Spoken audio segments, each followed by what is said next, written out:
हम लोगों ने कल 3 क्वेश्चन किया था GS2 में, ठीक है, याद है, भूल गए? किसी को एक क्वेश्चन याद है? बताओ उर्वशी, एक क्वेश्चन बताओ कल का, बिना पूछे बिना देखे बताओ, एक क्वेश्चन याद है तो किसी का? 3 क्वेश्चन कल किए थे, एक क्वेश्चन याद है? तुम हो उर्वशी? हाँ, तो ठीक है, बहुपक्षीयता से द्विपक्षीयता में, ठीक है, मल्टीलेटरलिज्म से बाइलेटरलिज्म में, ठीक है। एक और क्वेश्चन बताओ पिंकी।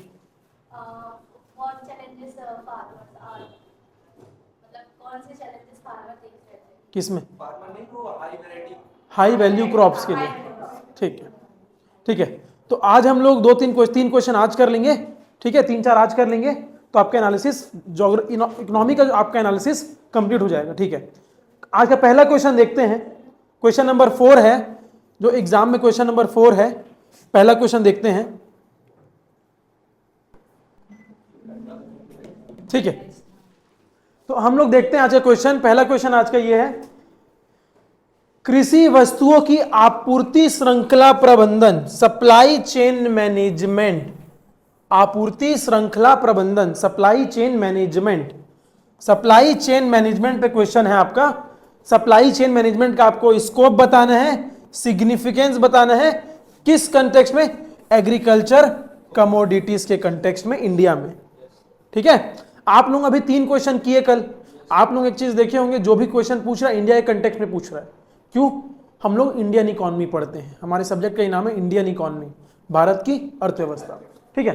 तो चलो इसके बारे में आप लोगों को क्या समझ में आता है? कौन? राहुल बताएगा, चलो राहुल बताओ, सप्लाई चेन मैनेजमेंट का मतलब क्या होता है? बिल्कुल ठीक है, बेस्ट।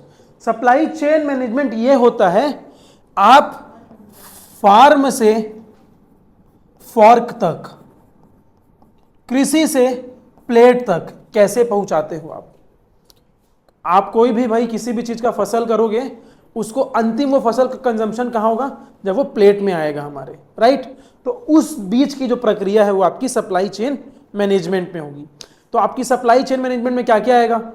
पोस्ट हार्वेस्ट के बाद क्या क्या आएगा बताओ? ट्रांसपोर्टेशन आएगा, वेयर हाउसिंग आएगा, और जो आपका फसल है उसको आप लोग अलग अलग ग्रेड में सॉर्टिंग करोगे, अलग अलग ग्रेड में उसको सॉर्टिंग करोगे भाई, हाई क्वालिटी का अलग ग्रेड रखोगे, लो क्वालिटी का अलग ग्रेड रखोगे, ठीक है। उसके बाद आप लोगों को पैकेजिंग भी चाहिए, पैकेजिंग भी चाहिए, कॉस्टिंग, मार्केटिंग भी चाहिए, एडवर्टीजमेंट भी चाहिए, सबसे बड़ी बात मार्केट भी चाहिए हमको। जो हम लोग उगा रहे हैं उसके लिए मार्केट एप्लीकेबल है कि नहीं, मार्केट उपयुक्त है कि नहीं उस चीज़ के लिए। और उसके बाद में ट्रांसपोर्टेशन कैसा है, हमारे पास cold chain, cold storage facility है कि नहीं, वेयर हाउस फैसिलिटी है कि नहीं, अपने को एक एरिया से दूसरे एरिया में पहुंचाने के लिए मोबिलिटी है कि नहीं। ये सब किस में आएगा? आपका सप्लाई चेन मैनेजमेंट में आएगा। तो बेसिक सा इसका मुद्दा क्या होगा? हमको अपने इंफ्रास्ट्रक्चर को पुश करना है। इंफ्रास्ट्रक्चर मतलब वो ही बातों को आप दोहराएंगे। इंफ्रास्ट्रक्चर से मैंने क्या बताया था, एक जब भी इंफ्रास्ट्रक्चर आएगा तो आप एक पॉइंट लिखेंगे, क्या मैंने कल बताया था? जहां पे भी इंफ्रास्ट्रक्चर आएगा आपका, संरचना की, आधारभूत संरचना की बात करेगी, तो वहां पे आप एक बात लिखेंगे, क्या? प्रधानमंत्री गति शक्ति योजना, मैंने कल बताया था। तो गति शक्ति की आप लोग बात करेंगे जब भी आपका इंफ्रास्ट्रक्चर का आएगा। चलो अब आंसर देखते हैं, इंट्रोडक्शन कैसे करेंगे, ठीक है। ये आपका इंट्रोडक्शन है। कृषि जो है भारत का लगभग 18% जीडीपी कंट्रीब्यूट करता है। एग्रीकल्चर जो है लगभग 18% योगदान देता है भारत के घरेलू सकल उत्पाद में, ठीक है। और 45% कार्यबल को रोजगार देता है, 45% कार्यबल को रोजगार देता है as per national sample organisation 2023, ठीक है, राष्ट्रीय नमूना संगठन 2023, ठीक है। तो अभी देखेंगे आप लोग, yet inefficiency in the movement of agri produce from farm to fork. यहां पे तुम एक ये भी बोल सकते हो, farm to fork to plate, ठीक है, farm to fork to plate, ठीक है। तो आप लोग देखेंगे लगभग 30 से 35% लॉस हो रहा है पोस्ट हार्वेस्ट के बाद। मतलब फसल हो जाने के बाद, फसल की मतलब जब कटाई हो जाती है उसके बाद में जो लॉस हो रहा है वो लगभग 30-35% का लॉस हो रहा है। लिखा है ना आपका, खेत से काटे तो, ये कहां, दूसरा पॉइंट कहां गया आपका? हाँ ये रहा कटाई के बाद लगभग 30 से 35% की हानि होती है। ठीक है, तो वो हानि को रोकने के लिए ही सप्लाई चेन मैनेजमेंट का इस्तेमाल किया जाता है कि सप्लाई चेन मैनेजमेंट जितना अच्छा होगा उतनी ज़्यादा हमारी पोस्ट हार्वेस्ट जो लॉसेस है वो कम होगी। डेटा है 30 से 35% लॉसेस है किसमें, पेरिशेबल गुड्स में, जो ऐसी वस्तुएं जो जल्दी खराब होती हैं, जैसे आपका आलू हो गया, टमाटर हो गया, प्याज हो गया, इसको आप लंबे समय तक स्टोर नहीं कर सकते, और लंबे समय तक आपको स्टोर करना है तो आपको उतना अच्छा आपके पास इंफ्रास्ट्रक्चर बिल्डअप होना चाहिए। ठीक है, ठीक है, तो अभी देखेंगे सप्लाई चेन मैनेजमेंट क्या होता है। कृषि में आपूर्ति श्रृंखला प्रबंधन का अर्थ है उत्पादन मतलब प्रोडक्शन, स्टोरेज भंडारण, प्रोसेसिंग, आप प्रोसेसिंग भी करेंगे, आप कुछ भी बनाएंगे उसका प्रोसेसिंग करेंगे, वो भी आपकी सप्लाई चेन मैनेजमेंट का ही पार्ट है। ठीक है, डिस्ट्रीब्यूशन और मार्केटिंग टू एंश्योर कि समय पे आपका पहुंच जाए, वेस्टेज भी कम हो और फार्मर को उसका बेटर प्राइस भी मिल सके, बेटर प्राइस रियलाइजेशन। ठीक है, ये आपका इंट्रोडक्शन रहेगा। आपका आंसर कितने वर्ड का था, 150 वर्ड का। कितना वर्ड हो गया इसमें, 1 2 3 4 5 10 12 12 6 60 12 5 सॉरी 60 वर्ड तो यही हो गया आपका। अगले पेज में आपका 150 कंप्लीट हो जाएगा, लेकिन हम लोग 5 स्लाइड कर रहे हैं, तो आप लोग थोड़ा थोड़ा भी अपना इनपुट निकालेंगे इसमें से, तो you will make a good answer. ठीक है, सर जैसे शब्द सीमा से ज्यादा हो गया मतलब फ्लो में दे जा रहा है तो फिर वो मार्क्स कटेगा कि तो बाकी में तुम्हारा फिर फ्लो टूट जाएगा ना, इधर तुम अपना फ्लो बढ़ाओगे तो बाकी में फ्लो टूट जाएगा, फिर 20 की जगह तुम 16-17 क्वेश्चन ही कर पाओगे, तो फिर अल्टीमेटली गेम किसका हो जाएगा, सिलेक्शन और नॉन सिलेक्शन का। सिलेक्शन नहीं होगा, वही बात है ना। जैसा आप बनाए थे ना कल, जो मेरे को प्रेजेंटेशन दिखा रहे थे, वो बेस्ट वे है, टाइम भी कम लगता है, प्रेजेंटेबल भी रहता है और उसको जल्दी से निकल भी जाता है। ठीक है, अभी देखेंगे आप लोग, ये आपका स्कोप की बात कर रहा है कि सप्लाई कृषि जो आपका श्रृंखला प्रबंधन है, सप्लाई चेन मैनेजमेंट है, इसमें क्या क्या स्कोप है, स्कोप क्या क्या है। पहला पॉइंट आप देखेंगे प्रोडक्शन लिंकेजेस। प्रोडक्शन लिंकेजेस मतलब आप देखेंगे प्रोडक्शन के लिए आपको क्या चाहिए, बीज चाहिए, ठीक है, उर्वरक चाहिए, सिंचाई इनपुट चाहिए, फर्टिलाइजर चाहिए, इरिगेशन चाहिए। ये तीनों अगर सही टाइम पे मिल जाए, delivered just in time to the farmer through efficient logistics, मतलब जब बीज की, फर्टिलाइजर की और इरिगेशन की जरूरत हो तो फार्मर के पास सही टाइम पे पहुंचना चाहिए। वो क्या इंश्योर करता है, एक बेटर सप्लाई चेन मैनेजमेंट को इंश्योर करता है। सप्लाई चेन मैनेजमेंट आप लोगों को बहुत छोटा टॉपिक लग रहा होगा, लेकिन बहुत बड़ा टॉपिक है अपने आप में ही। सप्लाई चेन मैनेजमेंट पे लोग MBA भी करते हैं। सप्लाई चेन मैनेजमेंट एक अलग से कोर्स भी है मास्टर्स का, ठीक है, बड़े बड़े IIMs लोग करवाते हैं MBA में। तो आप देखेंगे बहुत बड़ा फैक्टर है। आप लोगों को लग रहा होगा, आप लोग ये देखिए कहां से, starting from production till delivery, इन दोनों के बीच में रास्ता बहुत लंबा है, आप समझ रहे हो। स्टोरेज का है, प्रोसेसिंग का है, डिस्ट्रीब्यूशन का है, मार्केटिंग का है, एक्सेसिबिलिटी का है। ठीक है, ठीक है। दूसरा देखेंगे आप लोग, पोस्ट हार्वेस्ट मैनेजमेंट भी चाहिए हमको। पोस्ट हार्वेस्ट मैनेजमेंट, कटाई के बाद का प्रबंधन भी चाहिए। फलों, सब्जियों, डेयरी और मछली जैसी जल्दी खराब होने वाली वस्तुओं के लिए छटाई मतलब sorting, grading, packaging, cold chain एकीकरण, कोल्ड चेन इंटीग्रेशन, ठीक है, cold chain integration for perishable goods. आपको याद होगा कि भारत में एक ट्रेन चली थी, जो प्याज महाराष्ट्र से, किसान ट्रेन बोल रहे थे उसको, किसान ट्रेन, महाराष्ट्र से प्याज उठा के वो नॉर्थ ईस्ट में प्याज डिलीवर करवा रहे थे। तो भाई वो ट्रेन में थोड़ा सिर्फ प्याज भर दे रहे थे, उस ट्रेन में कोल्ड स्टोरेज फैसिलिटी थी, सो डैट आप उसको वहाँ पे इजीली पहुँचा पा रहे थे। अगर कोल्ड स्टोरेज फैसिलिटी नहीं होती ट्रेन के अंडर में तो कैसे वो पहुँच पाता वहाँ तक, तो खराब हो जाता ना, सीमेंट थोड़ी ना है जो पहुँच जाएगा, है ना। ठीक है, तीसरा देखेंगे आप लोगों को मॉडर्न वेयर हाउस और स्टोरेज फैसिलिटी चाहिए। मॉडर्न वेयर हाउस और स्टोरेज फैसिलिटी चाहिए। जैसे कि आप देखेंगे आप लोगों को मॉडर्न सिलोज चाहिए।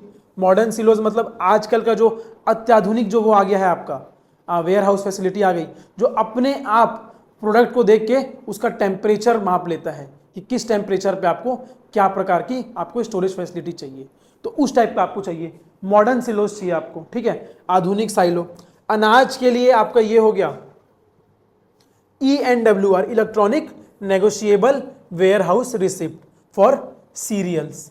आपको रेफ्रिजरेटेड स्टोरेज चाहिए फॉर हॉर्टिकल्चर, ठीक है। बागवानी के लिए आपको एक अच्छा भंडारण चाहिए, स्टोरेज फैसिलिटी भी चाहिए आपको हॉर्टिकल्चर के लिए, ठीक है। अब आपको प्रोसेसिंग के लिए, भाई प्रोसेसिंग के लिए सरकार ने अलग से मंत्रालय बनाया है, मिनिस्ट्री ऑफ फूड प्रोसेसिंग। सरकार ने अलग से एक मंत्रालय बनाया है, मिनिस्ट्री ऑफ फूड प्रोसेसिंग, जिसका काम ही यही है, फूड प्रोसेसिंग का पूरा काम देखने का। तो आप देखेंगे agro processing cluster, mega food park, ये जो सभी है, ये प्रधानमंत्री जो फूड प्रोसेसिंग स्कीम है सभी आती है। प्रधानमंत्री किसान संपदा योजना के अंदर में ये सब आ जाता है। प्रधानमंत्री किसान संपदा योजना करके सरकार की एक स्कीम है PMSKY, जो फूड प्रोसेसिंग पे मेनली ध्यान देती है। फूड प्रोसेसिंग, उसमें आप एग्रो प्रोसेसिंग क्लस्टर की बात करते हैं, मेगा फूड पार्क की बात करते हैं, और आप लोग ethanol blending from sugar cane की आप लोग बात करते हैं, ठीक है।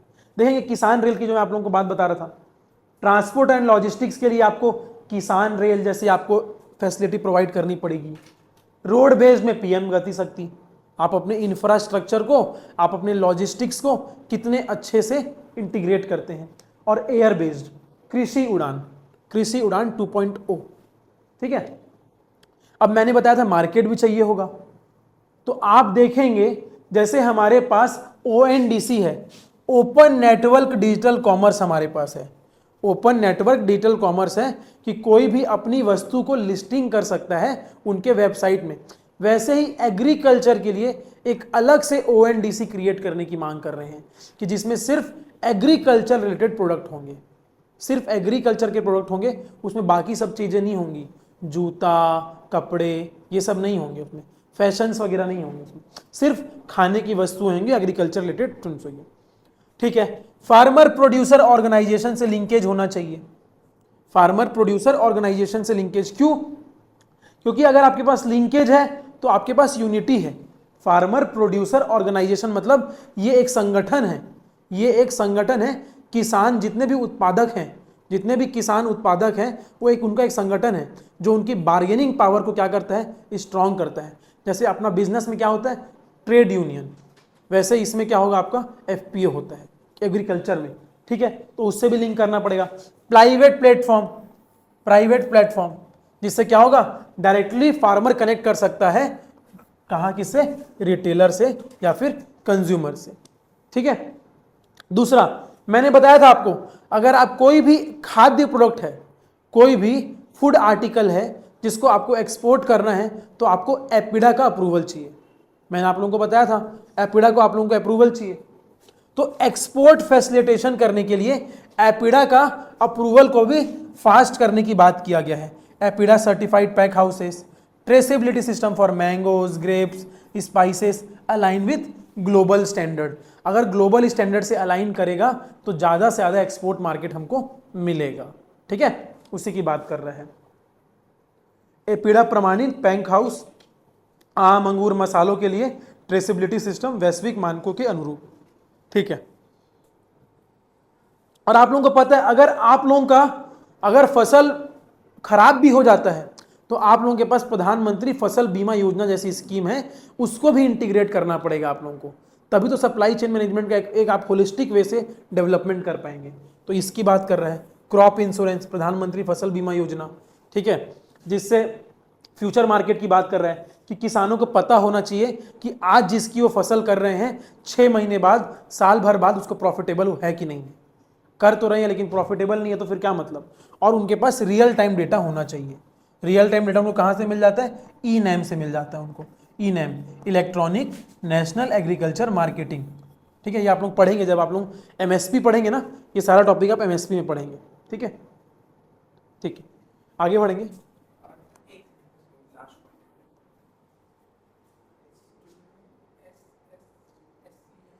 SCM मतलब supply chain management.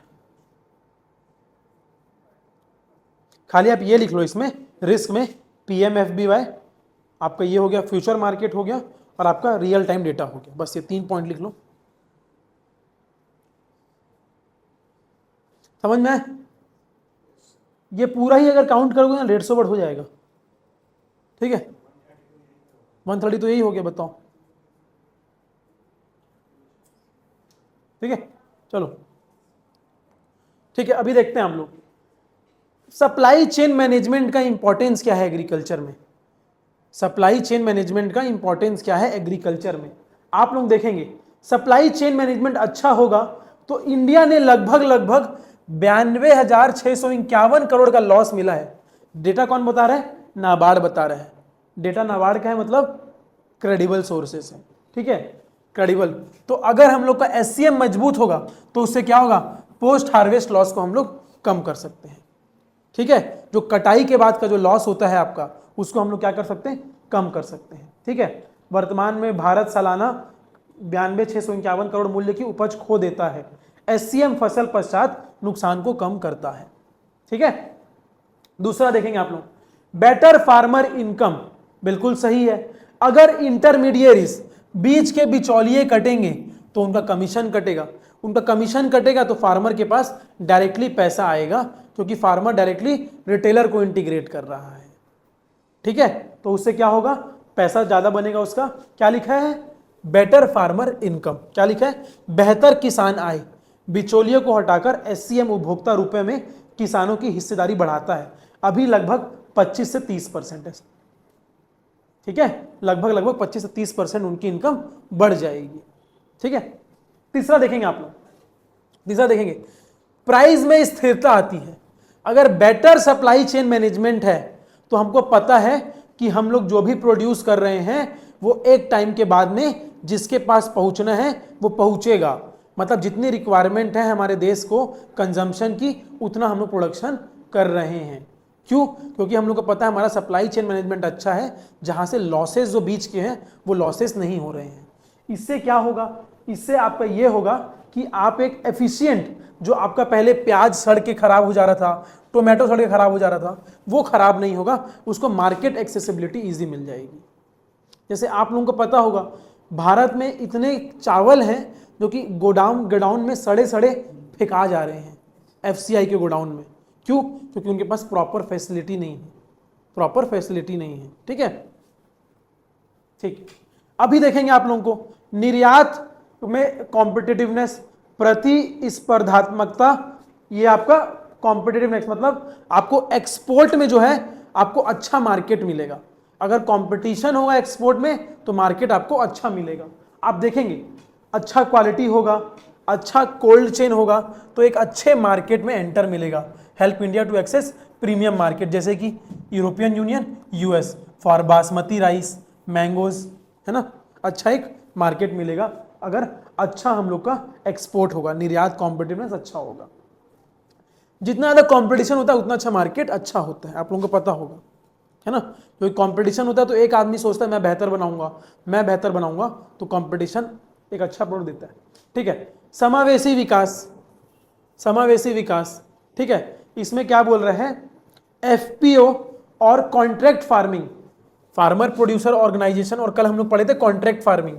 Contract farming में मैंने बताया कि किसानों से पहले ही कॉन्ट्रैक्ट कर लिया जाता है कि आप जितना बनाएंगे उसका पेमेंट उनको पहले ही दे दिया जाता है, सो डैट जितना भी प्रोड्यूस वो कर रहे हैं उसका वो सीधा वो उस कंपनी को ट्रांसफर कर देंगे, कंपनी सीधे उठा लेगी। बीच में कोई मिडिल मैन नहीं आया, ना उनके मार्केट के पास जाना है, ना किसी प्रोड्यूसर के पास जाना है, ना सॉर्टिंग करनी है, ना ग्रेडिंग करनी है, ना मार्केटिंग करनी है, सब कॉन्ट्रैक्ट फार्मिंग वाले कर लेंगे, उनका काम है करने का। ठीक है, तो इसमें क्या होगा, फार्मर की जो इनकम होगी वो क्या होगी, डबल होगी, एज पर 2017 नीति आयोग की रिपोर्ट के अनुसार। ठीक है, ठीक है, देखेंगे आप लोग खाद्य सुरक्षा और पोषण, सुव्यवस्थित आपूर्ति। आप देखेंगे अगर सप्लाई चेन बहुत अच्छा होगा, स्ट्रीमलाइंड होगा प्रॉपरली, तो जिससे क्या होगा, आपकी पल्सेस की अवेलेबिलिटी, ऑयल सीड्स की अवेलेबिलिटी, और जो पेरिशेबल न्यूट्रिशन क्रॉप है जो जल्दी खराब हो जाते हैं उनकी अवेलेबिलिटी मार्केट में अच्छे से मिल पाएगी आप लोगों को। राइट, ठीक है। अगला देखेंगे आप लोग रोजगार का सृजन, बिल्कुल सही बात है। आपका कोल्ड चेन में आपकी जितनी रोजगार मिलेगी लोगों को, प्रोसेसिंग सेक्टर जो कि सबसे बड़ा सेक्टर है, जो प्रोसेसिंग सेक्टर है वो किस में आता है, आपका एमएसएमई में आता है। और एमएसएमई तो आप लोगों को पता है सबसे ज़्यादा रोजगार देने वाला सेक्टर है ना। तो प्रोसेसिंग सेक्टर एमएसएमई में आएगा जहाँ सबसे ज़्यादा रोजगार क्रिएट होगा। और ये जो रोजगार होगा ये स्किल बेस्ड होगा। उसको हम लोग किसान नहीं बोलेंगे कि जो प्रोसेसिंग सेक्टर में काम कर रहा है, क्या होगा, नॉन फार्म रूरल जॉब होगा वो, मतलब non farm other than farming वाला जॉब होगा वो। ठीक है, ठीक है। आप कभी किसी दुकान में गए हैं, बड़े सुपरमार्केट में, बहुत बड़े सुपरमार्केट में, जैसे कि आपका डी मार्ट हो गया। डी मार्ट में सामने में तो आप लोग तो सामने सामने देखते हैं कंज्यूमर जहाँ पे रहते हैं। डी मार्ट का एक बैकएंड टीम होती है जो वहाँ पे सिर्फ माल को छांटते हैं, उसको डालते हैं, पैकेट में बनाते हैं। वो बहुत बड़ी टीम होती है उनकी, जितने सामने दिखते हैं उससे कई ज़्यादा टीम पीछे लगी होती है। तो वो क्या है, रोजगार प्रदान कर रही है। ये सेक्टर बहुत ही ज़्यादा आपका एम्प्लॉयमेंट जनरेटेड सेक्टर है। ठीक है। सस्टेनेबिलिटी, स्थिरता, अगर हम लोग डिजिटाइज्ड करेंगे, सप्लाई चेन मैनेजमेंट को डिजिटाइज करेंगे, तो इससे क्या होगा, हम लोग ट्रेस कर सकते हैं कि कौन सा सामान कहाँ पे पहुँचा है, प्रॉपरली टाइम पे पहुँच रहा है कि नहीं पहुँच रहा है, वो सबको हम लोग ट्रेस कर सकते हैं। ठीक है, जिससे क्या होगा, रिडक्शन ऑफ फूड माइल्स, जो पहुँचने की जो आपका वो होगा टाइम होगा, उसमें क्या होगा, रिडक्शन होगा। समय जो लगेगा वो क्या होगा, कम समय लगेगा। जो पहले 2 दिन में पहुँच रहा था वो क्या होगा, अब 1 ही दिन में पहुँचेगा। ठीक है, और अलाइनमेंट विथ SDG 12, बिल्कुल ट्रांसपेरेंसी बढ़ जाएगी जब ट्रेस कर रहे होंगे तो। हेलो जी मैम बताइए। हेलो हेलो जी मैम बोलिए।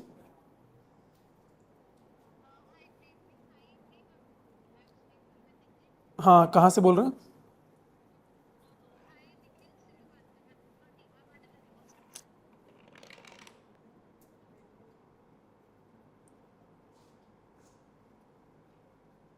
ठंडी तो नहीं लग रही है?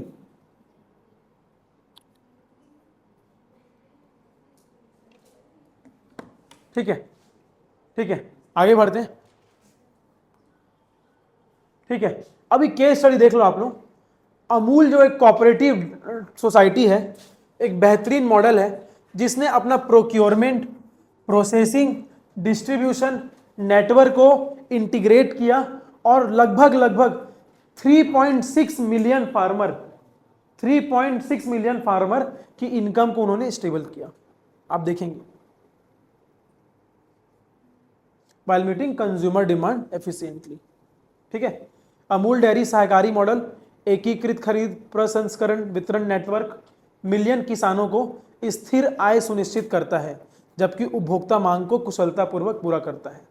ठीक है, चैलेंजेस क्या क्या है, चैलेंजेस क्या क्या है, अगर मल्टीपल इंटरमीडिएट्स, मतलब बिचौलिए बहुत ज़्यादा होंगे, अगर बिचौलिए बहुत ज़्यादा होंगे तो उससे आपका जो सप्लाई चेन है वो क्या होगा, फ्रेगमेंटेड हो जाएगा।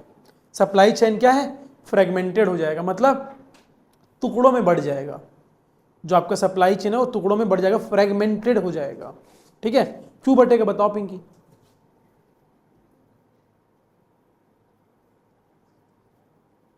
मल्टीपल इंटरमीडिएट्स हो गए तो फ्रेगमेंट क्यों होगा बताओ?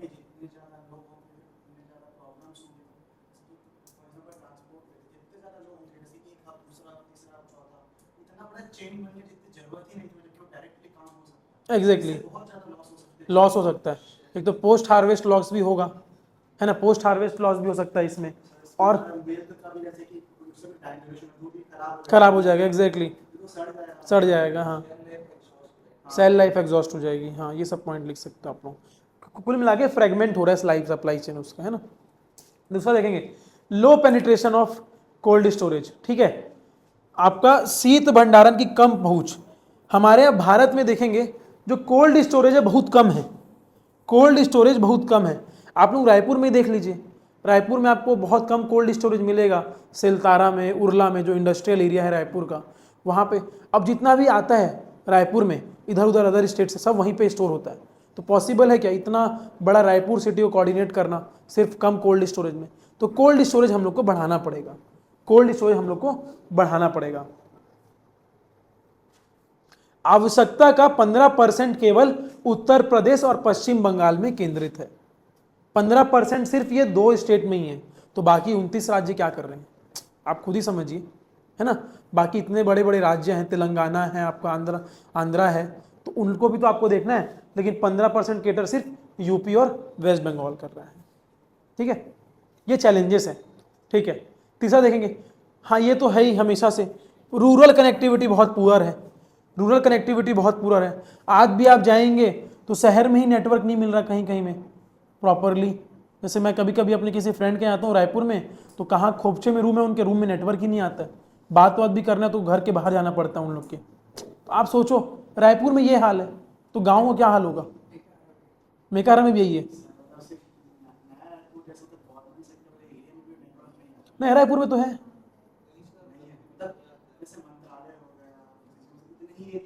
हाँ मेन है, नहीं मिलेगा नेटवर्क, बताओ तो गांव इलाके में क्या होगा। और जितना भी हम लोग सब बात कर रहे हैं बिना डिजिटाइजेशन पॉसिबल नहीं है।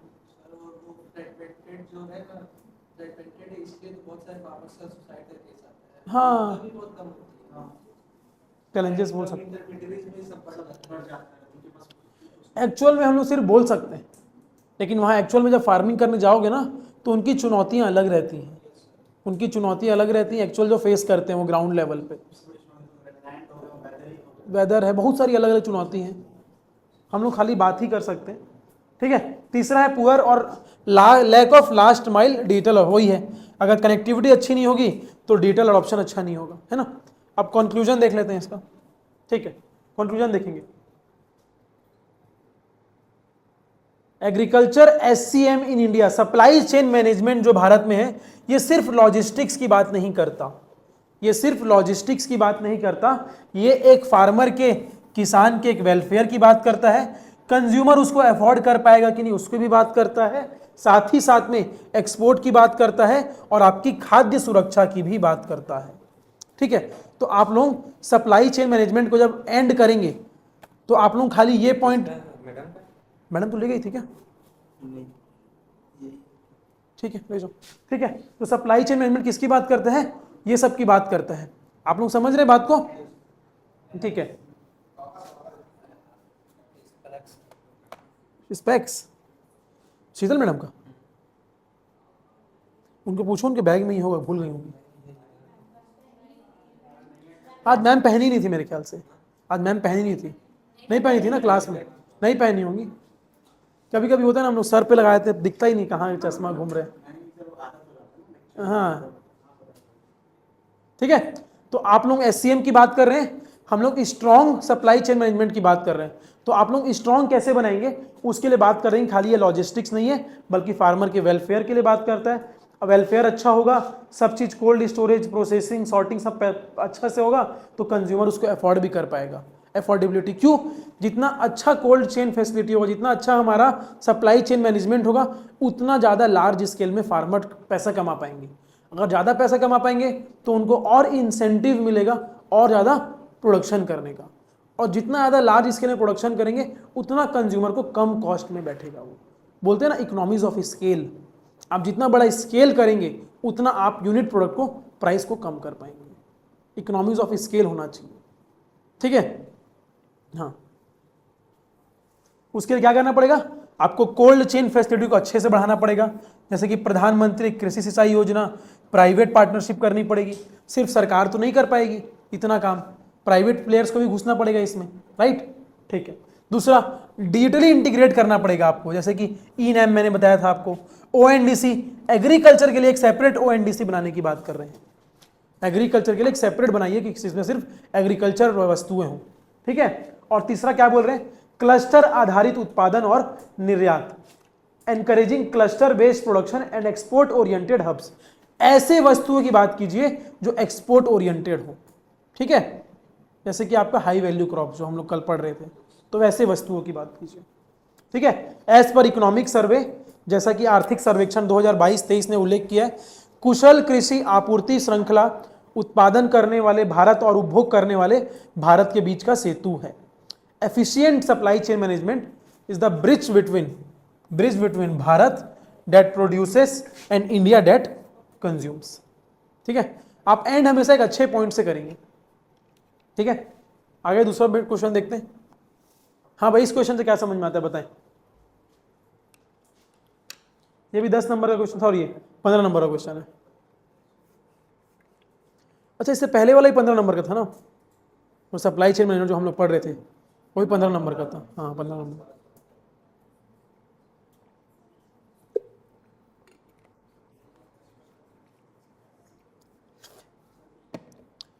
फिस्कल हेल्थ इंडेक्स से आप क्या समझते? पहले तो राजकोषीय स्वास्थ्य सूचकांक, राजकोषीय स्वास्थ्य सूचकांक, फिस्कल हेल्थ इंडेक्स क्या समझते? कोई एक्सप्लेन करेगा?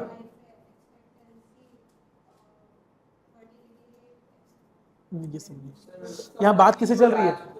फिस्कल की बात चल रही है। तो यहाँ पे वो सब कहाँ से आ जाएगा? तुम बोल रही हो फिस्कल मतलब पैसे की बात होगी, कुल मिला के एक्सपेंडिचर, रिसिप्ट, ये सब की बात करेंगे। हाँ बताओ। मतलब जितना राजकोष में आ रहा है और जितना व्यय किया जा रहा है जनता के संसाधनों के लिए, उसका अनुपात होगा वो राजकोष की। हाँ सही बात बोल रहे हो कि मतलब फिस्कल हेल्थ इंडेक्स क्या है, पहले तो आप लोग समझेंगे। फिस्कल हेल्थ इंडेक्स आरबीआई और national institute of public finance and policy, RBI और national institute of public finance and policy, ये दोनों मिला के फिस्कल आपका ये निकालते हैं एफएचआई, फिस्कल हेल्थ इंडेक्स इन लोग निकालते हैं। अब फिस्कल हेल्थ इंडेक्स क्या होता है? ये हर राज्यों के फिस्कल हेल्थ को वो करता है, एसेस करता है। किसका फोन बज रहा है क्या? अच्छा पीछे से। ये हर स्टेट के फिस्कल हेल्थ को काउंट करता है। कैसे काउंट करता है?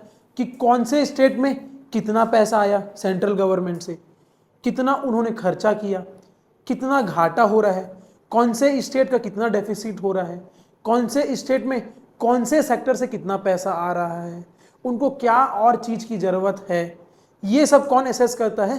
फिस्कल हेल्थ इंडेक्स एसेस करता है। और फिर उसको उसमें बांटता है स्टेट में कि कौन सा स्टेट है जो फिस्कल हेल्थ इंडेक्स में बहुत अच्छा काम कर रहा है। जैसे कि छत्तीसगढ़ बहुत अच्छा काम कर रहा है फिस्कल हेल्थ इंडेक्स में, ठीक है। कौन सा स्टेट जो काम नहीं कर रहा है अच्छे से, तो उसको और इंसेंटिवाइज करेंगे हम लोग, कुछ उनको और पैसे प्रदान करेंगे। और उसके बाद में भी नहीं कर पा रहा है तो उनको फिर हम लोग दंड देंगे, पेनाल्टी देंगे उनको। भाई आपको सब कुछ मिलने के बाद भी आप काम नहीं कर पा रहे, मतलब आपके गवर्नेंस में फॉल्ट है, फिर उनको पेनाल्टी लगाएंगे। तो ये फिस्कल हेल्थ इंडेक्स बेसिकली हर स्टेट प्रॉपरली अपने पैसे को वैल्यूएबल का पॉइंट से यूटिलाइज कर पा रहे हैं कि नहीं, उसको हम लोग देखते हैं। आ रही बात समझ में? जो पैसे हैं राज्यों के पास उसको प्रॉपरली यूटिलाइज कर पा रहे हैं कि नहीं, उसको हम लोग असेस करते हैं फिस्कल हेल्थ इंडेक्स से, जो कि आरबीआई और एनआईपीएफपी निकालता है। ठीक है। क्वेश्चन क्या है? एक्सप्लेन फिस्कल हेल्थ इंडेक्स एक used as a tool for assessing the fiscal performance of states in India. ठीक है। भारत में राजकोषीय प्रदर्शन के आकलन के उपकरण के रूप में प्रयोग किया जा सकता है। किस प्रकार यह राज्यों को विवेकपूर्ण मतलब प्रूडेंट और सपोषणीय मतलब सस्टेनेबल फिस्कल पॉलिसी के लिए इंटीग्रेट करता है, अपनाने के लिए प्रोत्साहित करेगा। कैसे करेगा? पहले तो हम लोग बताएंगे कि फिस्कल हेल्थ इंडेक्स कैसा क्या होता है, ठीक है। उसके बाद हम लोग बताएंगे कि कैसे स्टेट को एनकरेज करेगा कि स्टेट क्या करेंगे, एक प्रूडेंट पॉलिसी और एक सस्टेनेबल पॉलिसी की तरफ अडॉप्ट करेंगे। ठीक है, सिंपल सा पॉइंट है। पढ़े इंट्रोडक्शन देखते हैं। ठीक है।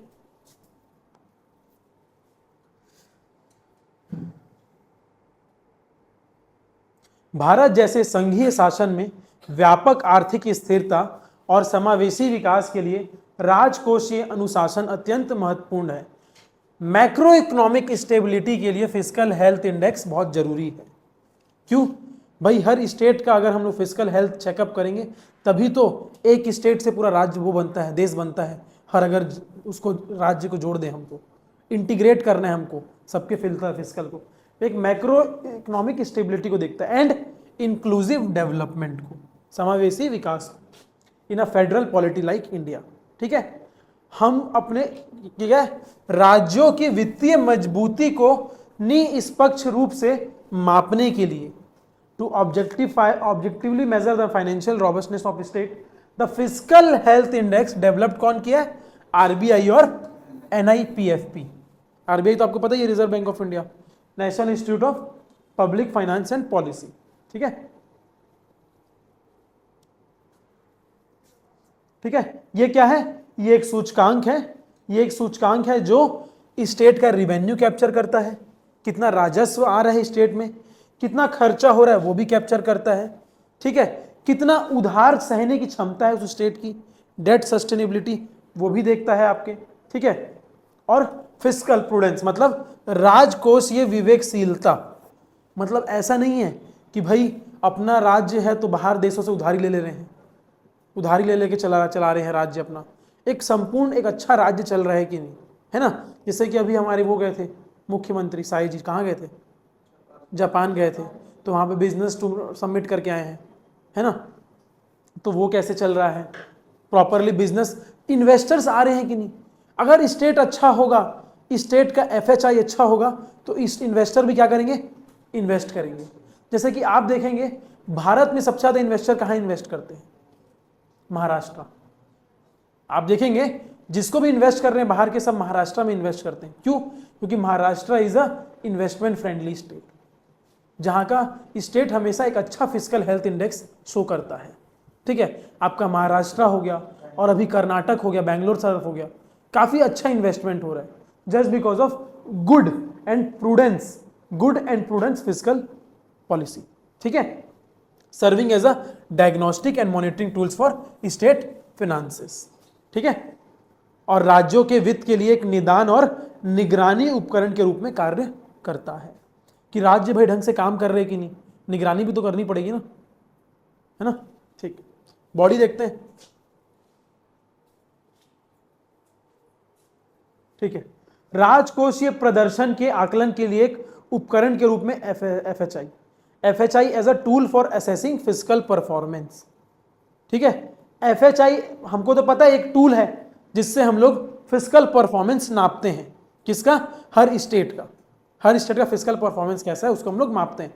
तो वो टूल किस किस पॉइंट की बात करता है वो इस पॉइंट में हम लोग देखेंगे कौन कौन से टूल है। पहला होगा मल्टी डायमेंशनल असेसमेंट, ठीक है भाई। FHI जो होता है सिर्फ एक इंडिकेटर पे बात नहीं करता है, ये किस पे बात करता है, फिजिकल डेफिसिट टू GSDP मतलब gross state domestic product. GDP क्या होता है, ग्रॉस डोमेस्टिक प्रोडक्ट, जो पूरे देश का होता है। ये क्या होता है, सिर्फ एक राज्य का GDP है। GDP ये भी GDP ही है लेकिन सिर्फ एक राज्य का है, ग्रॉस स्टेट डोमेस्टिक प्रोडक्ट, ठीक है। घरेलू आपका हो गया राज्य, नहीं सकल घरेलू राज्य, देख लो भाई हिंदी कर लेना तुम लोग, मैं कंफ्यूज हो जा रहा हूँ, ठीक है। हाँ, सकल राज्य घरेलू उत्पाद, हाँ, ठीक है। तो आप लोगों का कितना फिजिकल डेफिसिट है स्टेट के अकॉर्डिंग, हर एक स्टेट का कितना फिजिकल डेफिसिट है उसके GDP के अकॉर्डिंग। जैसे हम लोग GDP में कितना डेफिसिट हो रहा है हम लोग नापते हैं, जिसको क्या बोलते हैं, फिजिकल डेफिसिट बोलते हैं हम लोग। फिजिकल डेफिसिट टू GDP करेंगे तो हम लोग देश की बात करेंगे, लेकिन फिजिकल डेफिसिट टू GSDP बात करेंगे तो हम लोग किसी राज्य की बात करेंगे। हर देश हर राज्य का अलग अलग होगा, छत्तीसगढ़ का अलग, झारखंड का अलग, उड़ीसा का अलग, ठीक है। उसके बाद देखेंगे रिवेन्यू डेफिसिट कितना है, ठीक है, राजस्व का घाटा कितना है, रिवेन्यू डेफिसिट कितना है, राजस्व घाटा, ठीक है। अब देखेंगे आप लोग उसके बाद interest payment to revenue receipt, राजस्व प्राप्तियों पर ब्याज का भुगतान। जितने हम लोग को राजस्व की प्राप्ति हो रही है, रिसिप्ट हमको मिल रहा है, उसमें से हम लोग कितने रिसिप्ट का हम लोग इंटरेस्ट पेमेंट में लगा रहे हैं पैसा। कुल मिला के गवर्नमेंट की जितनी भी आवक है और गवर्नमेंट की जितनी भी जावक है, जितना भी इनकम है जो रिसिप्ट के रूप में आ रहा है और जितना भी एक्सपेंडिचर है जो खर्चे के रूप में जा रहा है, उसको पूरा असेसमेंट करेगा क्या, FHI। क्लियर है आप लोगों को, revenue receipt, debt sustainability, capital expenditure etcetera.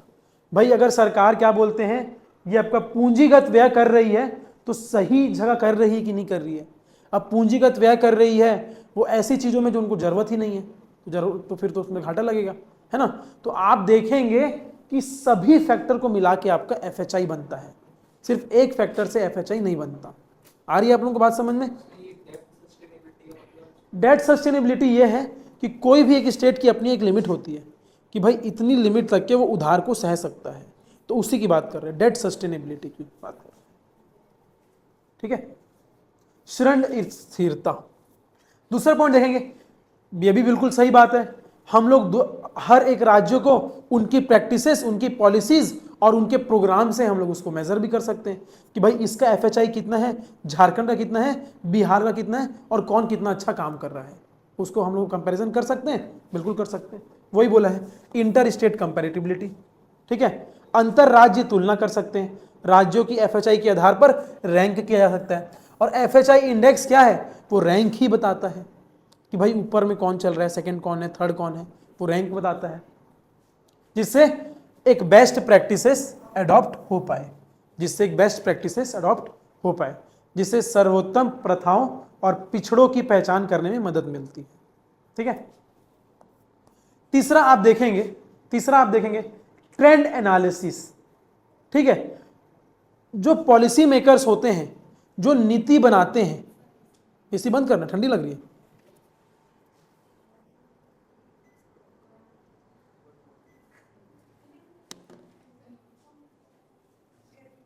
ठीक है, इसमें क्या बोल रहे हैं, आप जब ट्रैकिंग कर लेंगे एक समय तक के, तो पॉलिसी मेकर्स को समझ में आ जाता है कि कौन से स्टेट को कहां इंप्रूव करने की जरूरत है, कि भाई उसको डेट सुधारने की जरूरत है, कि उस देश का रिवेन्यू कम आ रहा है, मतलब जीएसटी में रिफॉर्म करने की जरूरत है।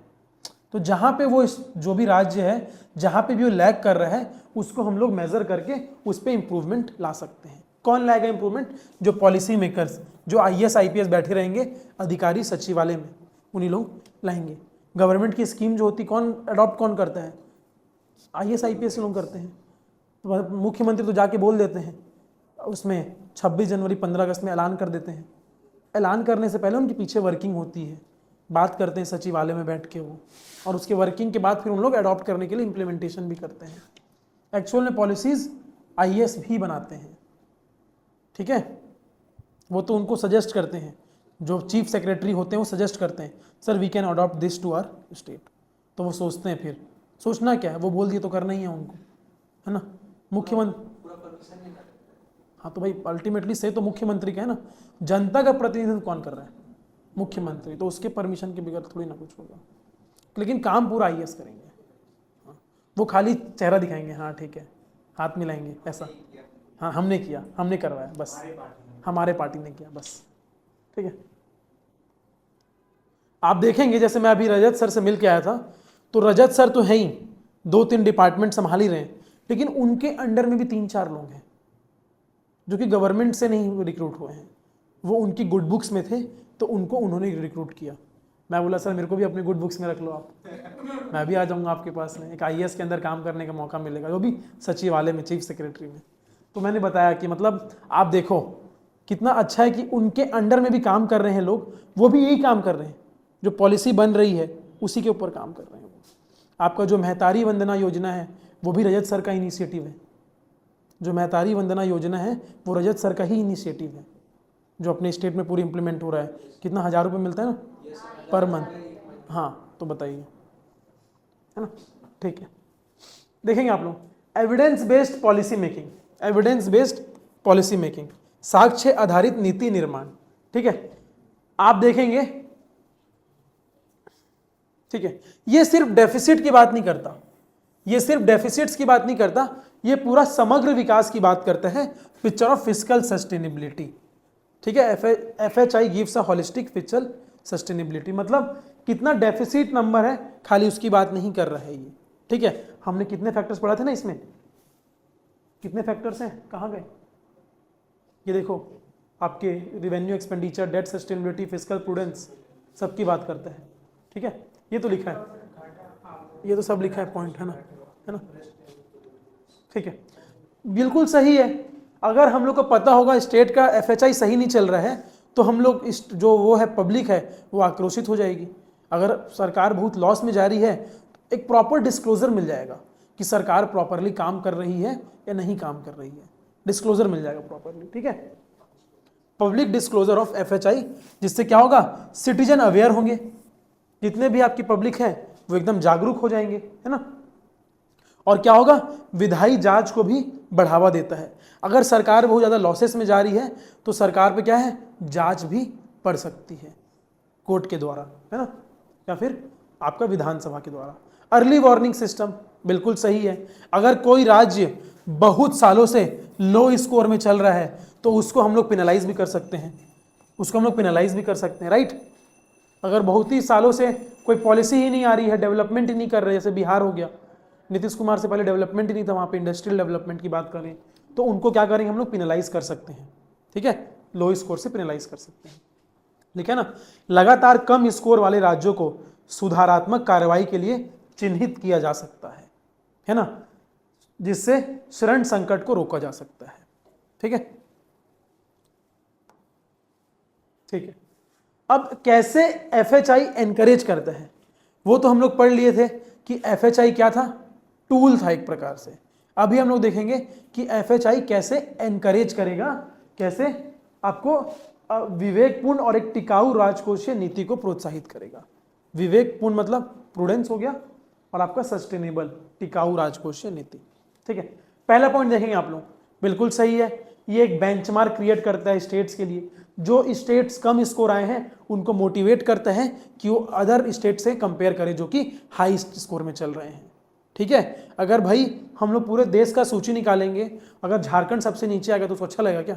झारखंड का जो मुख्यमंत्री है वो तो फिर महाराष्ट्र के मुख्यमंत्री के सामने खड़े होने से पहले से भी सोचेगा, लेकिन है दोनों मुख्यमंत्री, तो भाई उसको भी तो मोटिवेट भी तो होगा ना वो, कि मैं भी ऊपर आऊँ स्टेट इंडेक्स में, मेरे यहाँ भी बिजनेस समिट हो, राइट। तो ये बिल्कुल सही, एक बेंचमार्क परफॉर्मेंस बना देगा, राइट। दूसरा देखेंगे आप लोग, एक होता है आपका एफआरबीएम डिसिप्लिन, जिसमें आपको अपनी फिजिकल रेस्पॉन्सिबिलिटी, राजकोषीय जिम्मेदारी और बजट मैनेजमेंट, बजट का प्रबंधन करना रहता है, ठीक है। एफआरबीएम आप लोग पढ़ेंगे उसको, एफआरबीएम एक्ट होता है, तो उसकी भी डिसिप्लिन को मेंटेन करता है एफएचआई, उसकी भी, क्योंकि एफआरबीएम जो एक्ट होता है ना वो भी इसी की बात करता है, कितना खर्चा हो रहा है, कितना आवक है, कितना सरकार ने कहाँ पे लगाया, कितना नीतिगत पॉलिसी में लगाया, कितना कैपिटल एक्सपेंडिचर में लगाया, कितना रेवेन्यू एक्सपेंडिचर में लगाया, वो सब की बात भी एफआरबीएम ही करता है। तो अल्टीमेटली क्या है, वो एफआरबीएम का भी एक रेस्पॉन्सिबल दिखाता है, रीइंफोर्सेस एफआरबीएम, वो लिखा है ना, एफआरबीएम अनुशासन को सुदृढ़ करता है, ठीक है। तीसरा पॉइंट देखेंगे आप लोग, बिल्कुल सही है, incentivise capital over revenue expenditure, क्या लिखा है, राजस्व व्यय की तुलना में पूंजी को प्रोत्साहित करता है, कि आप ज्यादा से ज्यादा पूंजी कैसे क्रिएट कर पा रहे हैं रादर देन एक्सपेंडिचर मनी। आप खर्चे करने के बजाय ये देखिए कि आप जितना पैसा कैसे कमा पा रहे हैं। आ रही है आप लोगों को बात समझ में? तो उसकी बात करता है ये, ठीक है। लिखा है ना, स्टेट्स को क्या बोल रहा है कि आप किसी प्रोडक्टिव इंफ्रास्ट्रक्चर में इन्वेस्ट कीजिए, आप किसी प्रोडक्टिव इंफ्रास्ट्रक्चर में इन्वेस्ट कीजिए। लिखा है ना, देखो, राज्यों को लोक लुभावन सब्सिडी के बजाय उत्पादक बुनियादी ढांचे में निवेश करने के लिए प्रेरित किया जा रहा है, ठीक है। उत्पादक बुनियादी ढांचे में निवेश करने के लिए प्रेरित किया जा रहा है राज्यों को, ठीक है। और आपका अगला पॉइंट देखिए आप लोग, जो सेंट्रल गवर्नमेंट भी अपना स्टेट गवर्नमेंट को पैसे देती है कुछ, जो सेंट्रल गवर्नमेंट को आप लोग जीएसटी पे करते हैं, तो साल में हर सेंट्रल गवर्नमेंट हर राज्य को कुछ पैसा अमाउंट ट्रांसफर करती है हर साल, तो वो प्रॉपरली मॉनिटर हो रहा है कि नहीं, वो आपका फाइनेंस कमीशन, वित्त आयोग और नीति आयोग ये स्टेट को ग्रांट दे सकते हैं उनके रिफॉर्म के हिसाब से, वो स्टेट को ग्रांट प्रोवाइड कर सकते हैं। अगर मान लो कोई स्टेट बहुत अच्छा काम कर रहा है, जैसे महाराष्ट्र है, बहुत अच्छा काम कर रहा है, तो उसको बोलेंगे कि आपको 1% आपकी जीडीपी का हम लोग और पैसा देंगे। क्यों? क्योंकि आप अच्छा काम कर रहे हो। भाई अच्छा काम करो तो इंसेंटिवाइज तो करेंगे ना उनको, और अगर अच्छा काम करने के बाद भी इंसेंटिवाइज नहीं करेंगे तो फिर उनको एनकरेजमेंट कहाँ से मिलेगी? आप लोग फर्स्ट आओगे और घर में आने के बाद बोलेंगे फर्स्ट है, ठीक है बेटा खाना खा लो, तो आप लोग इंसेंटिवाइज नहीं होगे ना। आपको जब तक बोलेंगे नहीं वाह बेटा मेरा शेर मेरा लाल, तब तक तो आप लोग नहीं होगे ना, इंसेंटिवाइज नहीं होगे ना, सिंपल सा बात है। तो क्या होगा, सेंट्रल ग्रांट देगा तो मुख्यमंत्री भी खुश हो जाएगा, ग्रांट देगा 10 करोड़ रुपए तो 5-6 करोड़ में अपने जेब में रख लूँ, है ना, ठीक है। टैक्स रिफॉर्म की बात करते हैं, सिंपल सी बात है, आप अच्छा टैक्स रिफॉर्म करेंगे तो पैसा अच्छा आएगा। अभी आप देखेंगे जीएसटी में सब में कमी हो गया है, सरकार ने जीएसटी में हर प्रोडक्ट में कम कर दिया है, स्लैब रेट गिरा दिया है जीएसटी में। नेक्स्ट बेस्ड रिफॉर्म जिसको बोल रहे हैं लोग, नेक्स्ट टैक्स बेस्ड रिफॉर्म जिसको हम लोग बोल रहे हैं, तो आप देखेंगे जितनी भी लो रिवेन्यू स्टेट है उनको एनकरेज करेंगे कि अपने जीएसटी कंप्लायंस को मजबूत कीजिए, अपनी जीएसटी कंप्लायंस को मजबूत कीजिए, मजबूत करेंगे जिससे क्या होगा, जो जीएसटी की चोरी हो रही थी वो चोरी नहीं हो पाएगी, ठीक है, और पैसे प्रॉपरली रूप से गवर्नमेंट को मिलेंगे। प्रॉपर्टी टैक्स में रिफॉर्म कीजिए आप अपने, जो आपका संपत्ति कर है उसमें आप लोग सुधार कीजिए, संपत्ति कर में सुधार कीजिए, और डिजिटल कलेक्शन सिस्टम्स को सुदृढ़ कीजिए, ठीक है। डिजिटल संग्रह प्रणालियों को प्रदर्शन से जोड़ सकते हैं, ठीक है। ये आपका ये हो गया, states are compelled to reduce reliance on borrowing for recurring expenditure and improve debt GDP. हाँ ठीक है, अगर ज्यादा डेट आ रहा है कोई भी स्टेट पे, अगर कोई भी स्टेट पे ज्यादा डेट आ रहा है, ज्यादा ऋण आ रहा है कोई भी स्टेट पे, तो स्टेट क्या करेगा, वो अपने रिकरिंग एक्सपेंडिचर को क्या करेगा, कम करेगा। रिकरिंग एक्सपेंडिचर को, रिकरिंग मतलब डेली के खर्चे, डेली के खर्चे उसको क्या करेगा, स्टेट कम करेगा, जिससे क्या होगा, उसका डेट जीएसडीपी रेशियो कम हो जाएगा, इंप्रूव हो जाएगा, सही हो जाएगा। जीएसडीसी मतलब ग्रॉस स्टेट डोमेस्टिक प्रोडक्ट, राज्यों का जीडीपी, राज्यों का जीडीपी, ठीक है, तो उससे वो कम हो जाएगा, ठीक है, बिल्कुल सही है। अगर कोई स्टेट अपने आप में बहुत अच्छा फिजिकली इंप्रूव्ड है, तो कोई भी अगर आपदा आती है, जैसे कोविड आई, डिजास्टर आए, तो उससे सहने के लिए उसके पास क्षमता अच्छी आ जाती है। क्यों, अगर फिजिकली बहुत ही अच्छा फाइन है तो उसके पास पैसे होंगे, जो वो पैसे डिजास्टर में लगाता है, राइट, वो यही बात बोल रहे हैं। Buffers for managing shocks like pandemics, climate disaster और ग्लोबल रिसेशन, है ना। लचीलापन विकसित करता है महामारी, जलवायु आपदाओं और वैश्विक मंदी जैसे झटकों के प्रबंधन के लिए विवेकपूर्ण राजकोषीय बफर को बढ़ावा देता है। एग्जाम्पल, उदाहरण देखेंगे आप लोग, एग्जाम्पल देखेंगे आप लोग। इकोनॉमिक सर्वे 2022 के हिसाब से, इकोनॉमिक सर्वे जो 2022 के हिसाब से लगभग सभी देश का जो उधार है, सभी देश का जो डेट टू जीडीपी रेशियो है, मैंने बताया था ना, डेट टू जीएसडीपी रेशियो, वो लगभग एफआरबीएम बोलता है 20% होना चाहिए, एफआरबीएम बोलता है 20% होना चाहिए, लेकिन कितना है, लगभग औसतन रूप पे 31% है, औसतन रूप पे 31% है, एवरेज रूप पे, ठीक है।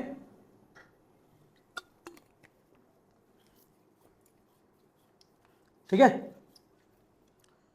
जो एफआरबीएम आपका एक्ट होता है ना, वो पूरा बताता है कि हर एक स्टेट को कितना GSDP to fiscal deficit ratio होना चाहिए, कितना पैसा कहाँ खर्चा करना चाहिए, कितना पैसा केंद्र सरकार राज्य सरकार को देगी, अगर आप कितना प्रॉफिट में रहेंगे तो कितना बेनिफिट केंद्र सरकार राज्य सरकार को देगी, कितना फंड एक्स्ट्रा देगी, ये सब आपका एफआरबीएम एक्ट में, और आपका जो वित्त आयोग होता है, 15th finance commission, 14th finance commission, अभी आपका 16th फाइनेंस कमीशन आएगा, तो वो सब इसके बारे में बात करते हैं, ठीक है, कि आपका सेंट्रल टू स्टेट जो ट्रांसफर हुआ कितना होगा। आ रही बात समझ में, तो उसी की बात करता है। तो देखेंगे, एग्जाम्पल बताया, एग्जाम्पल हम लोग किसकी बात कर रहे हैं कि एफएचआई फिजिकल हेल्थ इंडेक्स जो है वो कैसे एक राजकोषीय विवेकपूर्ण की बात करता है, ठीक है, फिजिकल प्रूडेंस की बात करता है वो, उसका हम लोग एग्जाम्पल दे रहे हैं। तो वो जरूरी है, क्यों, क्योंकि देखेंगे हम अभी भी घाटे में चल रहे हैं, 20 की जरूरत थी, 31 है, ठीक है। 15th फाइनेंस कमीशन क्या कर रहा है, रिकमेंड कर रहा है, यदि आप अच्छा काम करेंगे तो आप देखेंगे, मैंने जब आप लोगों को एनपीए पढ़ाया था तो मैंने बताया था सबसे ज्यादा एनपीए पावर सेक्टर में हो रहा है, मैंने आप लोगों को बताया था। तो पावर सेक्टर को बढ़ाने के लिए केंद्र सरकार पैसा देगी, लेकिन आपको अपना अच्छा काम करना है, फिजिकली राजकोषीय रूप से आपको अच्छा काम करना है। तो क्या होगा, performance based grant, performance based मतलब अगर आपका परफॉर्मेंस अच्छा होगा तो आपको ग्रांट मिलेगा फॉर पावर सेक्टर रिफॉर्म्स।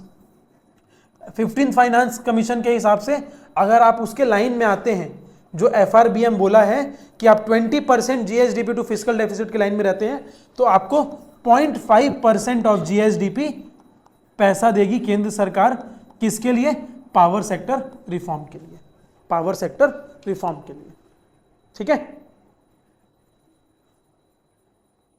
ठीक है।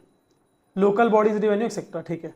FHI can provide a measurable basis, ठीक है, ठीक है, एफएचआई एक मापनीय आधार प्रदान कर सकता है, ठीक है।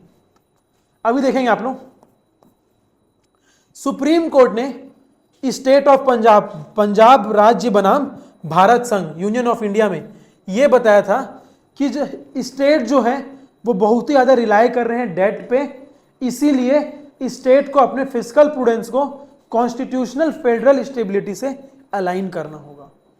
कॉन्स्टिट्यूशनल आपकी संवैधानिक संघीय स्थिरता से जोड़ना होगा, राजकोषीय विवेक को संवैधानिक संघीय स्थिरता से जोड़ना होगा।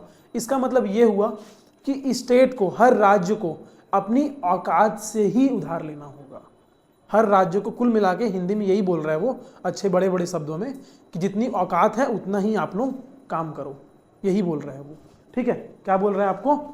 Highlighted concern over state debt, कि स्टेट का जो डेट है वो बढ़ रहा है, तो क्या कह रहा है? लिंकिंग फिजिकल प्रूडेंस, मतलब स्टेट को अपने आप में फिजिकली प्रूडेंट होना है, जो कि कॉन्स्टिट्यूशनल फेडरल स्टेबिलिटी को रखता है। मतलब आप अपनी, जितनी आपकी स्टेबल है, जितनी आपकी चादर है ना, उतनी ही पैर फैलाओ, स्टेबिलिटी। ठीक है, अब देखेंगे जैसे कि आपका महाराष्ट्र हो गया, कर्नाटक हो गया, जो बहुत ही अच्छे स्कोर है, इसीलिए ज़्यादा इन्वेस्टमेंट वो अट्रैक्ट करते हैं। आप कभी भी देख लीजिए, एप्पल कहाँ आया? बेंगलोर में। टेस्ला कहाँ आया? बेंगलोर में। इसरो कहाँ है? बेंगलोर के पास में। हाँ, गूगल भी बेंगलोर में आया। IISc बेंगलोर। और जितना फाइनेंस है सब मुंबई, जितना भी पैसे से रिलेटेड कैपिटल मार्केट है पूरा मुंबई। तो अगर अच्छा आप लोगों का फिजिकली इंप्रूव्ड हो गए, जैसे भी रायपुर भी काफ़ी अच्छा इंप्रूव कर रहा है, तो नया रायपुर में काफ़ी अच्छे अच्छे इन्वेस्टमेंट हो रहे हैं। AI पार्क बन रहा है, टेक्सटाइल पार्क बन रहा है ना। ठीक है, ठीक है। कंक्लूजन, राजकोषीय स्वास्थ्य सूचकांक राजकोषीय अनुशासन के एक डैशबोर्ड के रूप में कार्य करता है, जो निदानात्मक और निर्देशात्मक दोनों तरह के मार्गदर्शन प्रदान करता है। ठीक है, क्या करता है? प्रेस्क्रिप्टिव गाइडेंस, बिल्कुल सही है। अगर कोई ढंग से काम नहीं कर रहा होगा तो सेंट्रल गवर्नमेंट प्रेस्क्राइब करेगी, जैसे डॉक्टर प्रेस्क्राइब करता है ये मेडिसिन ले लो, तो सेंट्रल गवर्नमेंट भी प्रेस्क्राइब करेगी कि आपको ये करना चाहिए, ये नहीं करना चाहिए, स्टेट को फिजिकली प्रूडेंट बनाने के लिए। ठीक है, डायग्नोस भी देगा, बिल्कुल सही है। पॉलिसी मेकर किस लिए बैठे? ठीक है, बाय एनकरेजिंग ट्रांसपेरेंसी, पारदर्शिता, comparability and competition, it pushes states toward sustainable borrowing. ठीक है, efficient expenditure and resilient revenue mobilisation. ठीक है, यह राज्यों के स्थायी उधारी, कुशल व्यय और लचीले राजस्व संग्रहण की ओर प्रेरित करता है। लास्ट में, as Amartya Sen remind us, development is freedom, विकास ही स्वतंत्रता है, और राजकोषीय स्थिरता एक संघीय भारत में राज्यों के लिए आर्थिक स्वतंत्रता का आधार है। ठीक है, अगर फिजिकली आप सस्टेनेबल होंगे, तो ये आपका इकोनॉमिक फ्रीडम मिलेगा for states in a federal India. ठीक है, लास्ट क्वेश्चन कर लेते हैं, जो आप लोग कल पूछ रहे थे, PLI है, उससे क्वेश्चन है ये। PLI, production link incentives. जितना ज़्यादा आप उत्पादन करेंगे उतना ज़्यादा आपको इंसेंटिव मिलेगा। ठीक है, हाँ भाई, ये क्वेश्चन है, आखिरी क्वेश्चन आज का।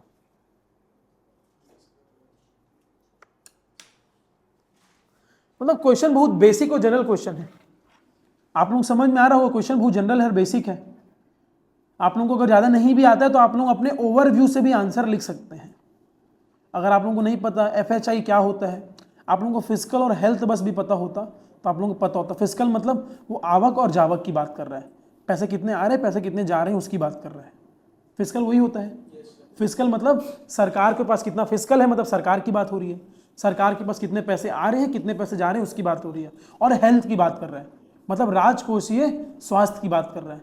तो आप लोग उसके बेस पे ही पूरा आंसर लिख सकते थे अपना, है ना। ठीक है, discuss the rational of the PLI scheme, क्या क्या अचीवमेंट है उसके और किस प्रकार से उसको सुधारा जा सकता है। ठीक है, हाँ भाई, PLI योजना को बताओ क्या होता है। PLI योजना बताओ, PLI योजना क्या होता है। प्रोडक्शन लिंक्ड इंसेंटिव, अगर आप प्रोडक्शन अच्छे से करेंगे तो आपको इंसेंटिव मिलेगा, नहीं करेंगे तो नहीं मिलेगा, सिंपल सी बात। ज़्यादा से छत्तीसगढ़ सरकार में वो रतन के बीच वाला पहले चल रहा था, तो उसमें शायद दिया जा रहा था ऐसा कुछ प्रोत्साहन। पीएलआई सभी स्कीम में मिली है और मेनली एमएसएमई सेक्टर में ज़्यादा है। तेंदुपत्ता वाला तेंदुपत्ता हो गया। छत्तीसगढ़ गवर्नमेंट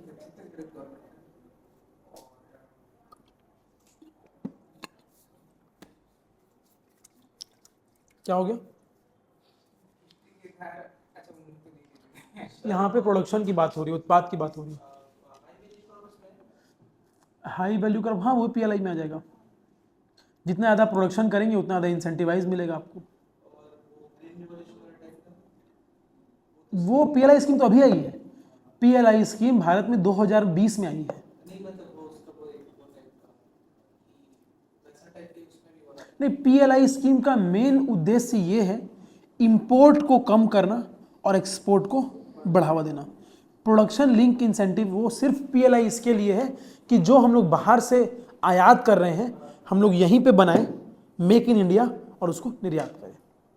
और जितना ज़्यादा हम लोग मेक इन इंडिया प्रोडक्ट बनाएंगे उतना सरकार आपको इंसेंटिवाइज करेगी, उतना सरकार आपको सब्सिडी प्रोवाइड करेगी एक्सपोर्ट मार्केट में भी और आपकी प्रोडक्शन को बढ़ाने के लिए भी। और आपको सिंगल क्लियरेंसेस भी मिलेगा, ज़्यादा पेपर वर्क नहीं रहेगा आपको क्लियरेंसेस के लिए। कोविड वैक्सीन, हाँ पीएलआई में आ सकता है। कोविड वैक्सीन है, अच्छा एग्जाम्पल है। जो मेड इन इंडिया था उसको बना के आप जितना ज़्यादा बनाओगे उतना ज़्यादा आपको सप्लाई हुआ था। वो तो अच्छा एग्जाम्पल है, ले सकते हो एग्जाम्पल। चलो इंट्रोडक्शन करते हैं। ठीक, इंडस्ट्रियल पॉलिसी मैंने बताया था, जो भारत में इंडस्ट्रियल पॉलिसी थी क्या की थी, इंपोर्ट को सब्स्टिट्यूट करने की बात कर रहे हैं हम लोग। इंपोर्ट को क्या कर रहे हैं, सब्स्टिट्यूट। इंपोर्ट को हटाएंगे और एक्सपोर्ट को हम लोग लाएंगे, राइट। इंपोर्ट को सब्स्टिट्यूट करेंगे, आयात को सब्स्टिट्यूट किससे करेंगे, निर्यात से। आयात को हम लोग सब्स्टिट्यूट करेंगे, प्रतिस्थापन करेंगे किससे, निर्यात से। ठीक है, इसी के मद्देनजर रखते हुए लिखा है ना, इसी पृष्ठभूमि में 2020 में 14 क्षेत्रों में शुरू की गई उत्पादन आधारित प्रोत्साहन योजना।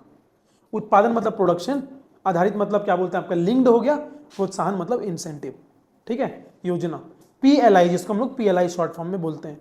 आप लोग बहुत बार न्यूज़पेपर में पीएलआई पढ़ेंगे, डेली आ जाता है पीएलआई लगभग। ठीक है, अभी लगभग कुछ 25 से 30 सेक्टर हैं। स्टार्टिंग हुआ था 14 सेक्टर से, 14 सेक्टर से स्टार्ट हुआ था कब, 2020 में। ठीक है, क्या कर रहे हैं, जितना ज़्यादा आपका सेल्स इंक्रीमेंटल है, क्या लिखा है यहाँ पे आपका, जितना ज़्यादा आपकी वस्तुओं की बिक्री में वृद्धि पर, वस्तुओं की बिक्री में वृद्धि पर सरकार क्या करेगी, प्रोत्साहित करेगी।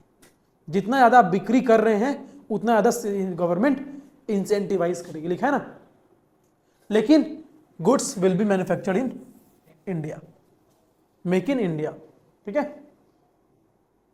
लिखा है ना। This scheme aims at building scale integrated with global value chains and enhancing India share in global manufacturing. ठीक है, वैश्विक मूल्य श्रृंखलाओं के साथ एकीकरण और वैश्विक विनिर्माण में भारत की हिस्सेदारी बढ़ाना है। ठीक है, चलो आगे बढ़ते हैं। ठीक है, पीएलआई योजना का मेन ऑब्जेक्टिव क्या था भाई, गवर्नमेंट जब पीएलआई स्कीम लाई तो उसका मेन ऑब्जेक्टिव क्या था, है ना, रैशनल क्या था उसका, रैशनल क्या था, गवर्नमेंट क्यों लाई, देखेंगे। पहला, सबसे पहले डोमेस्टिक मैन्युफैक्चरिंग को बढ़ाने के लिए, डोमेस्टिक मैन्युफैक्चरिंग को, घरेलू विनिर्माण को बढ़ाने के लिए, घरेलू विनिर्माण को बढ़ाने के लिए। क्यों, जो हमारा आप देखेंगे पहले हमारा मैन्युफैक्चरिंग जो शेयर था पूरे देश की जीडीपी में, हम लोग को पता है 3 सेक्टर है, मैन्युफैक्चरिंग, प्राइमरी, सेकेंडरी, टर्शरी। ठीक है, manufacturing, exploring and mineral and services. तो मैन्युफैक्चरिंग का सिर्फ जो शेयर था वो कितना था, 17% था। पीएलआई स्कीम आने के बाद कितना हो गया, 25%। Target of to the make in India target of 25%। ठीक है, तो ये फर्क पड़ा इससे। तो ये एक रैशनल था सरकार का लाने से, है ना। सकल घरेलू उत्पाद में विनिर्माण हिस्सेदारी को लगभग 17% से बढ़ाकर मेक इन इंडिया के 25% के लक्ष्य तक पहुंच गया, जो कि ठीक है। दूसरा, आयात पर निर्भरता कम करना, रिड्यूसिंग इंपोर्ट डिपेंडेंस। हम लोग इंपोर्ट ही तो करते हैं, इलेक्ट्रॉनिक्स, फोन्स, जितने भी चिप्स आते हैं, सेमीकंडक्टर, वो भी इंपोर्ट्स करते हैं। आपके फार्मास्यूटिकल में जो एक्टिव क्या रहता है उसको, active pharma ingredient, active pharma ingredient जो एपीआई होती है, आप लोग कैप्सूल खाते हैं तो कैप्सूल में एक प्लास्टिक का वो रहता है जो कि वो डेंजरस नहीं रहता, हार्मफुल नहीं रहता ना वो, but it is essential to make a medicine to have their shelf life, उसकी सेल्फ लाइफ के लिए भी इसेंशियल होता है वो। तो वो हम लोग बाहर से मंगाते हैं, चाइना से मंगाते हैं, तो उसके लिए भी हम लोग को अपना वो मार्केट को क्या करना है, बनाना है, उसके मार्केट के एपीआई के लिए भी, है ना। और सोलर मॉड्यूल को भी, जो सोलर के जो प्लेट्स आते हैं हम लोग यूएस से मंगाते हैं, तो उसको हम लोग यहाँ पे ही बना पाएँ। ये एक रैशनल था कि आयात पर निर्भरता कम करना है, विशेष रूप से इलेक्ट्रॉनिक्स, सेमीकंडक्टर, एपीआई और सौर मॉडल पर। ठीक है, तीसरा पॉइंट देखेंगे, बिल्कुल सही है, अगर हम लोग ज़्यादा से ज़्यादा निर्यात करेंगे तो ग्लोबल चैंपियन बन पाएंगे, हम लोग ग्लोबल चैंपियन बन पाएंगे कि हम लोग ज़्यादा से ज़्यादा एक्सपोर्ट कर पाएँ, क्रिएटिंग ग्लोबल चैंपियन, वैश्विक चैंपियन बनना, फर्मों का वैश्विक मानकों के अनुरूप पैमाने और दक्षता बनाने के लिए प्रोत्साहित करना। क्या लिखा है यहाँ पे, incentivise firm to build scale and efficiency comparable to global benchmark. मतलब आपका जो ग्लोबल बेंचमार्क है उनके अनुकूल आपको एक एफिशिएंट प्रोडक्ट बनाना है, सो डैट आप उसको बिल्ड स्केल कर सके अपने बिजनेस का। जितना आप स्केल करेंगे उतना सरकार आपको प्रोत्साहित करेगी।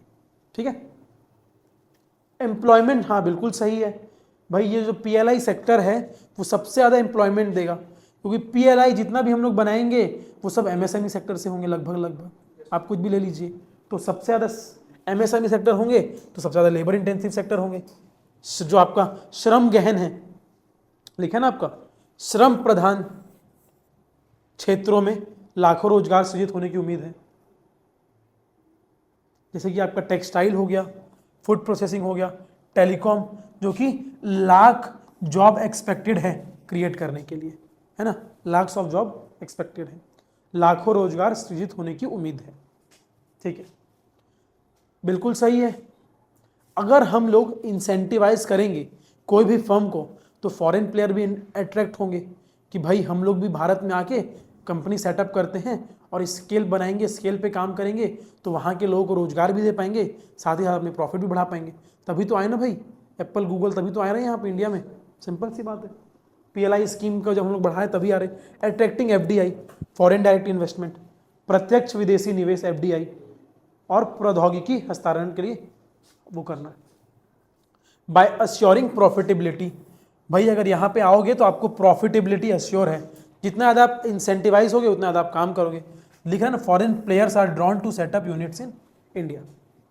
ठीक है, दूसरा देखेंगे आप लोग, लिखा है यदि आप पीएलआई स्कीम के उसमें जाएंगे तो आप लार्ज स्केल पे प्रोडक्शन करेंगे, क्योंकि इसका रैशनली वही है, आप लार्ज स्केल पे प्रोडक्शन करेंगे तो जो आपका यूनिट कॉस्ट है वो आपका कम आएगा, जिससे आपका बिजली का खर्चा बचेगा। ठीक है, अगर आप कम बनाएंगे तो आप अल्टीमेटली जो आपका बिजली का खर्चा होता है, जो किराया होता है, जो लेबर एक्सपेंसेस होता है, वो आपके प्रोडक्ट में ऐड होता है।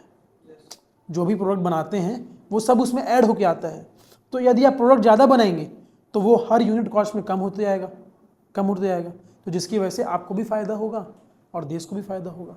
सिंपल सी बात है, आपका जो यूनिट कॉस्ट है कम होगा, जिससे आपकी प्रॉफिटेबिलिटी बढ़ जाएगी। क्यों? क्योंकि आप लार्ज स्केल में निर्माण कर रहे हैं, है ना। ठीक, correcting cost distribute, addressing issues like high logistic cost, power tariff, क्योंकि जो कमर्शियल पावर टैरिफ होती है वो महंगी होती है थोड़ी सी। जो हम लोग घर में आप लोगों को बिजली का उत्पादन कर रहे हो 2-3 रुपये यूनिट होता है, लेकिन जो कमर्शियल होता है जहाँ पे किसी भी चीज़ का उत्पाद होता है वहाँ पे 6 से 7 रुपये यूनिट होता है पर यूनिट। ठीक है, तो उसमें इनको फ़ायदा मिल जाएगा। ठीक है, and compliance burden bye compensating incremental production.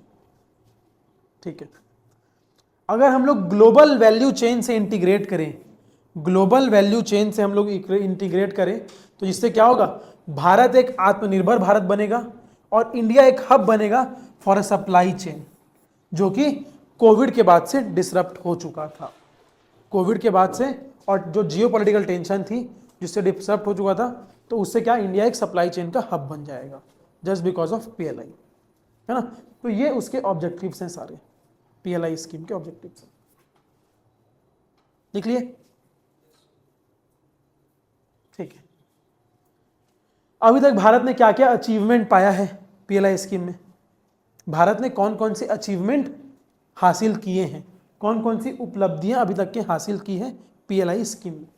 पहले देखेंगे आपका जो department of promotion of industrial training है, ये डिपार्टमेंट आपका वित्त मंत्र सॉरी उसके अंदर वाणिज्य मंत्रालय के अंदर में आता है, मिनिस्ट्री ऑफ कॉमर्स के अंदर में आता है। ये क्या बोल रहा है कि आप निवेश को आकर्षण करेंगे, निवेश को आकर्षण करेंगे, इन्वेस्टमेंट अट्रैक्ट करेंगे लगभग DIPT के अनुसार 3,20,000 करोड़ से अधिक के प्रतिबद्ध निवेश, मतलब committed investment of over 3.2 lakh crore. ठीक है, तो committed investment of over 3.2 lakh crore, जिसमें से सवा एक करोड़ ऑलरेडी जनरेट हो चुके हैं, जिसमें से 1.25 करोड़ ऑलरेडी जनरेट हो चुके हैं, लगभग 1.25 करोड़ पहले ही प्राप्त हो चुके हैं। ठीक है, दूसरा देखेंगे आप लोग, बिल्कुल सही है, एक्सपोर्ट हमारा ये प्रोडक्शन ग्रोथ, उत्पादन में वृद्धि होगी, इंक्रीमेंटल प्रोडक्शन वर्थ, मतलब जो हम लोग प्रोडक्शन कर रहे थे उसमें और अधिक इंक्रीमेंट होगा, कितना 8.5 लाख करोड़ का, लगभग 8.5 लाख करोड़ का जो हम लोग प्रोडक्शन कर रहे थे वो तो कर ही रहे हैं, लेकिन 8.5 लाख करोड़ का मार्केट हम लोग और बनाएंगे, मतलब 8.5 लाख करोड़ की इनकम और हम लोग जनरेट कर पाएंगे। समझ रहे आप बात को? ठीक है, विभिन्न क्षेत्र में 8.5 लाख करोड़ मूल्य का वृद्धिशील उत्पादन दर्ज किया गया, ये अचीवमेंट है। तीसरा, मोबाइल फोन के निर्यात की हम बात करेंगे तो लगभग 15 बिलियन हम लोगों ने क्रॉस कर दिया है, जिसमें से एप्पल और सैमसंग की जो मोबाइल है वो लीड कर रही है। एप्पल की भी मैन्युफैक्चरिंग चालू है यहाँ पे, और सैमसंग भी अपना सेटअप कर लिया है गुड़गांव में, ठीक है, दिल्ली के पास फरीदाबाद में, गाजियाबाद में। तो वो देखेंगे आप लोग, वहाँ मैन्युफैक्चरिंग हो रही है सैमसंग की और एप्पल की। तो उन्होंने लगभग पीएलआई स्कीम से $15 बिलियन अचीव कर लिया है, $15 बिलियन अचीव कर लिया है। ठीक है ना, 2023-24 में मोबाइल फ़ोन निर्यात $15 अरब को पार किया गया, जिसमें एप्पल और सैमसंग पीएलआई के अंतर्गत अग्रणी रहे। ठीक है, एम्प्लॉयमेंट जनरेट, बिल्कुल सही बात है, जब एक्सपोर्ट इतना अच्छा जा रहा है एप्पल और सैमसंग के द्वारा, तो ये एप्पल और सैमसंग कहाँ अपने यूएस से, कोरिया से लाएंगे क्या एम्प्लॉयमेंट प्रोवाइड करने वालों? तो यहाँ भारत के लोग ही हैं जिनको वो मिल रहा है, रोजगार मिल रहा है, सीधी सी बात है। 6.5 लाख पूर्ण रूप से जॉब मिला है और 20 लाख इनडायरेक्ट जॉब क्रिएट हुई है अप्रत्यक्ष रूप से। ठीक है, 6.5 लाख से अधिक प्रत्यक्ष रोजगार और लगभग 20 लाख अप्रत्यक्ष रोजगार सृजित हुआ है। अप्रत्यक्ष मतलब भाई जहाँ पे सैमसंग यूनिट खुला है वो थोड़ा सा शहर से बाहर होगा, इंडस्ट्रियल यूनिट है, शहर में नहीं खोल सकते। तो जहाँ पे सैमसंग खुला है वहाँ पे अब आसपास में ज़मीनें बिकनी चालू हो गई है, आवासीय योजना चालू हो गई है, वहाँ पे मार्केट हो रहा है, मॉल्स बन रहे हैं, एक क्लस्टर्स बन रहा है, जस्ट बिकॉज ऑफ सैमसंग, क्योंकि वो अपने आप में इतने एकड़ में फैला हुआ है कि वहाँ के लोगों को रोजगार चाहिए। 2 दिन में 8 से 9 घंटे वहाँ काम करेंगे, फिर वो वापस घर जाएंगे तो 1 घंटे का ट्रैवल करेंगे, क्यों ना वहीं आसपास में घर देख लें, तो वहाँ पे रेसिडेंस आएगा, वहाँ पे जॉब अपॉर्चुनिटीज़ आएगी। आप देखिए, है ना, तो यही लिखा है 20 lakh indirect job created. Indirect job से मतलब वही है, अप्रत्यक्ष रोजगार सृजित हुए। ठीक है, क्या लिखा है अगला पॉइंट, क्या लिखा है? भारत अब वैश्विक स्तर पर शीर्ष 5 मोबाइल निर्माताओं में शामिल हुआ है, टॉप 5 मोबाइल मैन्युफैक्चरर्स ग्लोबली। ठीक है, और लिखा क्या है? एप्पल ने अपना सप्लाई चेन कहां शिफ्ट कर लिया? इंडिया में। Apple shifting significant supply chains to India, right. Electronics की सफलता की कहानी, ठीक है, एप्पल अपनी महत्वपूर्ण आपूर्ति श्रृंखलाओं को भारत में स्थानांतरित कर रहा है।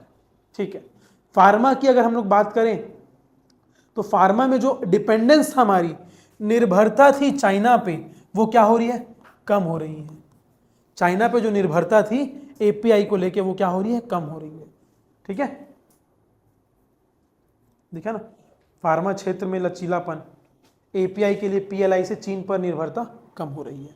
ठीक है, अभी देखेंगे हम लोग रिन्यूएबल एनर्जी पे, नवीकरणीय ऊर्जा को बढ़ावा दे रहे हैं, जैसे कि आपका सोलर मॉड्यूल हो गया, बैटरी वाली गाड़ी हो गई, उससे क्या हो रहा है, इंडिया को क्लीन एनर्जी की बात कर रहे हैं, इंडिया में क्लीन एनर्जी ट्रांजिशन की बात कर रहे हैं।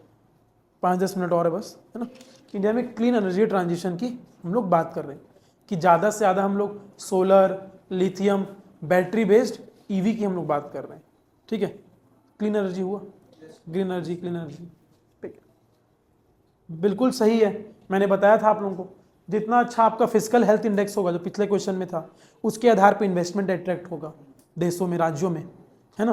तो वो क्वेश्चन अलग था, ये अलग है। रीजनल स्प्रेड देखेंगे आप लोग, उत्तर प्रदेश, तमिलनाडु, गुजरात, कर्नाटक, जो आपकी सैमसंग यूपी में ही तो आई है, गाजियाबाद यूपी, है ना, सैमसंग यूपी में आई है। तमिलनाडु में इतनी सेटअप कंपनियां सेटअप हो रही हैं, गुजरात में आपकी ऑटोमोबाइल सेक्टर बन रहे हैं, बाइक बन रही है ईवी गुजरात में आपकी, है ना। और कर्नाटक तो है ही, बेंगलोर हब है सेमीकॉन इंडस्ट्री, ठीक है। कंक्लूड करते हैं, कंक्लूड नहीं होगा अभी, चैलेंजेस, यस। हाँ भाई, पीएलआई में चैलेंजेस क्या क्या थे, हम लोग तो चुनौतियां वो पढ़ लिए कि क्या क्या अचीवमेंट आया पीएलआई में, है ना, और पीएलआई के क्या क्या ऑब्जेक्टिव थे, पहले हम लोगों ने इंट्रोड्यूस किया, फिर क्या ऑब्जेक्टिव्स थे वो देखा, फिर हम लोगों ने क्या क्या अचीवमेंट पीएलआई से हमको मिल गया है, अभी क्या क्या चैलेंजेस हैं, चुनौतियां क्या क्या हैं, ठीक है, और क्या क्या इंप्रूवमेंट हम लोग कर सकते हैं, ठीक है, बिल्कुल सही है। आप देखेंगे इलेक्ट्रॉनिक्स की बात हम लोग ज़्यादा किए, एप्पल, सैमसंग, कहीं पे कोई टेक्सटाइल मार्केट की बात नहीं की हम लोग। अदर सेक्टर क्या हो रहा है, निगेट हो रहा है, अदर सेक्टर क्या हो रहा है, निगेट हो रहा है। सेक्टरल अनइवननेस, क्या लिखा है, क्षेत्रीय असमानता, क्षेत्रीय असमानता। इलेक्ट्रॉनिक सफल रहा, लेकिन कपड़ा, आपकी वाइट गुड्स, वाइट गुड्स मतलब नहीं, वाइट गुड्स मतलब आपकी वाइट गुड्स में एसी आता है, वाइट गुड्स में आपका एसी आता है, और आपके टेलीविजन्स हो गए, ये सब आपके वाइट गुड्स में आते हैं, फ्रिज भी आपके वाइट गुड्स में आता है। वैसे गुड्स, इलेक्ट्रॉनिक्स के वैसे गुड जो आप लोग मतलब बेसिकली कंज्यूमर ड्यूरेबल में यूज़ करते हैं, तो उसको वाइट गुड्स बोलते हैं हम लोग, वाइट गुड्स बोलते हैं। वाइट समझ के तुम जैसे बोले ना, मिल्क विल्क, वो सब नहीं है, ठीक है। अब तुम वाइट रिवॉल्यूशन को इससे वो मत कर लेना, लिंक मत करना, वाइट रिवॉल्यूशन, है ना। एंड स्टील, स्टील भी बिल्कुल भी हम लोग कहीं स्टील की बात ही नहीं कर रहे, स्टील भी लैग कर रहे हैं। श्वेत वस्तुएं और इस्पात जैसे क्षेत्र पीछे रह गए, ठीक है। दूसरा देखेंगे हम लोग, जटिल अनुपालन। हाँ भाई, कंप्लायंसेस बहुत कॉम्प्लेक्स है भाई, सरकार पैसे दे रही है तो ऐसे ही तो पैसे नहीं देगी, सरकार भी थोड़ा पेपर वर्क प्रॉपर देखेगी कि स्टार्टअप है कि नहीं है, एक्चुअल में प्रोडक्शन कर रहा है कि नहीं कर रहा है, इंक्रीमेंटल प्रोडक्शन है कि नहीं है, एक स्केल पे प्रोडक्शन कर रहे हैं कि नहीं। ऐसा थोड़ा ना आप पानी पूरी का ठेला लगा दिए, आज मैं 1000 का बेचा, कल ने 1500 का भेजा, इंक्रीमेंटल सेल्स है, देखो 1000 का बेचा आज, कल ने 1500 का बेचा, इंक्रीमेंटल सेल्स है, सरकार को पैसा देना चाहिए, ऐसा नहीं होता। वो किसी सेक्टर स्पेसिफिक में पैसा मिलेगा, और आपको जो सेक्टर में एक्चुअल नीड है, जो सेक्टर गवर्नमेंट ने चुना है, गवर्नमेंट क्या चुना, 14 सेक्टर हम लोगों ने लिखा था, स्टार्टिंग किया था 2020 में 14 सेक्टर से, धीरे धीरे वो 25 सेक्टर में भी आया है। तो जो सेक्टर उसके अंतर्गत आते हैं, जैसे फार्मा हो गया, वाइट गुड्स हो गया आपका, इलेक्ट्रॉनिक्स हो गया, ऑटोमोबाइल हो गया आपका, कंज्यूमर ड्यूरेबल इंडस्ट्री हो गई, ये सब सेक्टर में आप लोग कर सकते हैं, है ना। लेकिन उसमें ऐसा नहीं है कि आप लोग घर में बैठ के एक टीवी बना दिए, बोलेंगे अगले दिन मैं 2 टीवी बनाऊंगा तो मेरे को इंक्रीमेंट, नहीं, एक इंडस्ट्री सेटअप करनी होगी आपको, ठीक है, लोगों को रोजगार प्रदान करना पड़ेगा, इंडस्ट्री सेटअप करनी पड़ेगी, ठीक है। इस हाँ, वही पॉइंट लिखा ना, छोटी फर्मों को पात्रता सीमाएं पूरी करने में कठिनाइयों का सामना करना पड़ सकता है, सिंपल सी बात है। स्मॉल फर्म उस लेवल पे compete नहीं कर पाएगी जिस लेवल पे सैमसंग और एप्पल कर रहे हैं, सिंपल सी बात है, उनके पास ऑलरेडी सेटअप है, टेक्नोलॉजी है उनके पास। हाँ, लावा काम भी कर रही है, तो लावा का मैं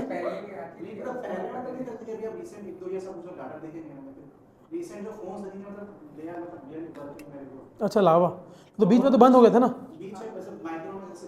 जैसे कि आपको याद होगा 2020-21 में उनका वो नारा आया था, हम चाइना से नहीं करेंगे, हम तो एक इंडिया रहेंगे, फिर एग्जैक्टली फिर भी बंद हो गया। उस तरीके से तो लावा नहीं, बट लावा का ना मॉड्यूल ना अलग है, वो मोबाइल में से पैसे नहीं कमाते हैं, वो एक्चुअली में सर्विसेज प्रोवाइड करते हैं, उनका मॉड्यूल ही अलग है, बिजनेस मॉड्यूल ही अलग है उनका। ठीक है, अभी देखेंगे आप लोग तीसरा, समय का अधिकता, समय की अधिकता, टाइम ओवर रन्स। ठीक है, बिल्कुल ये है, अगर आप लोग इंसेंटिव को देने में डिले करेंगे, जो इंसेंटिव सरकार द्वारा दिया जाएगा उसको डिसबर्स करने में डिले करेंगे, तो उससे क्या होगा, जो पार्टिसिपेशन है, जो भागीदारी है, वो क्या होगी, डिस्करेज होगी। जो भी भागीदारी है वो डिस्करेज होगी। अब बड़ी इंडस्ट्रीज है वो तो करवा लेंगे क्योंकि उनके पास लीगल टीम होती है, सब कुछ वो करवा लेंगे। छोटी इंडस्ट्री से क्या है ना। ठीक है, रिस्क ऑफ सब्सिडी डिपेंडेंस, बिल्कुल सही है।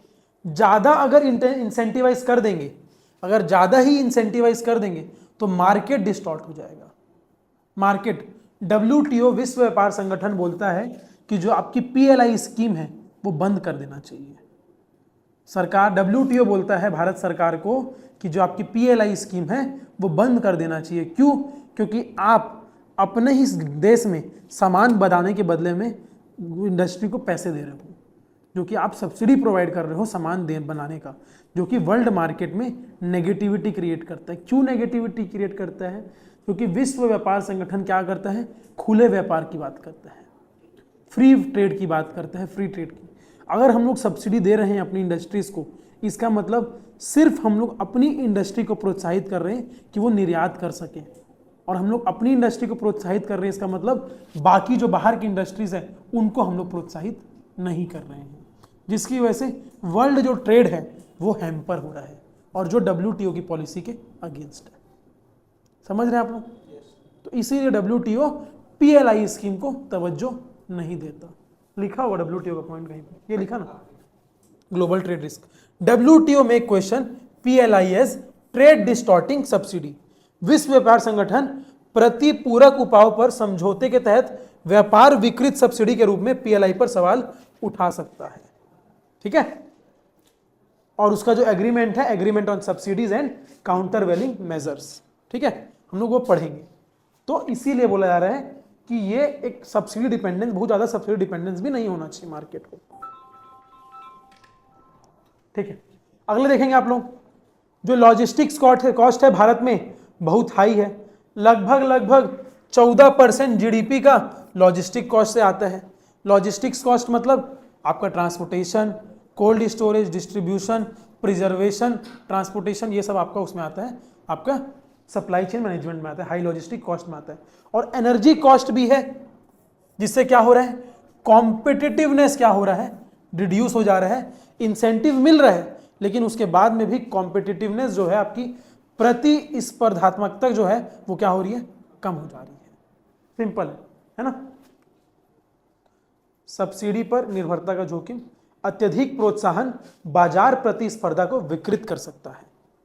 ठीक है, अगला देखेंगे आप लोग, आपूर्ति श्रृंखला का अड़चन। ठीक है, ये भी देख लिए हम लोग, GDP का 14%। और ठीक है, टेक्नोलॉजी डेट, आप देखेंगे जो लोकल इंडस्ट्रीज है उसकी रिसर्च एंड डेवलपमेंट काफी वीक होती है। भाई सैमसंग एप्पल से कंपेयर ना करें, बाकी जो इंडस्ट्रीज है उनके पास इतनी रिसर्च एंड डेवलपमेंट टीम ही नहीं है कि वो इतना रिसर्च कर सकें कि वो यहीं पे बनाए, एक्सपोर्ट बनाए और उसको प्रोडक्ट वो करें, निर्यात करें। भाई अगर आप कोई भी विश्व बाहर के देश में निर्यात करोगे तो आपको एक बेंचमार्क भी क्रिएट करना होगा। अगर कॉमन गुड्स होगा तो वो भी तो अपने देश में बना सकते हैं, लेकिन आप में अलग क्या है भारत में जो वो वर्ल्ड मार्केट बनाना चाह रहे हैं, तो उसके लिए R&D करना पड़ेगा ना, रिसर्च एंड डेवलपमेंट करना पड़ेगा आपको। जैसे आप लोग कभी भी सोचते होंगे, कोई दोस्त के साथ बैठे होंगे, यार ये बिजनेस कितना अच्छा है, कैफे का बिजनेस कितना अच्छा है ना, कितना अच्छा चल रहा है, लेकिन आप लोगों को पता होना चाहिए बिजनेस में सक्सेस रेट 1% का है। बिजनेस में सक्सेस रेट 1% का है, फिर भी सरकारी एग्जाम का अगर तैयारी वगैरह करेंगे उसमें सक्सेस रेट फिर भी 4 से 5% का आप लोगों को मिल जाता है, लेकिन बिजनेस में सक्सेस रेट 1% का है। जो प्रॉपर R&D करके बिजनेस नहीं खोलेगा वो अल्टीमेटली लॉस में ही जा रहा है। आप समझ रहे बात को? ठीक है, ठीक है,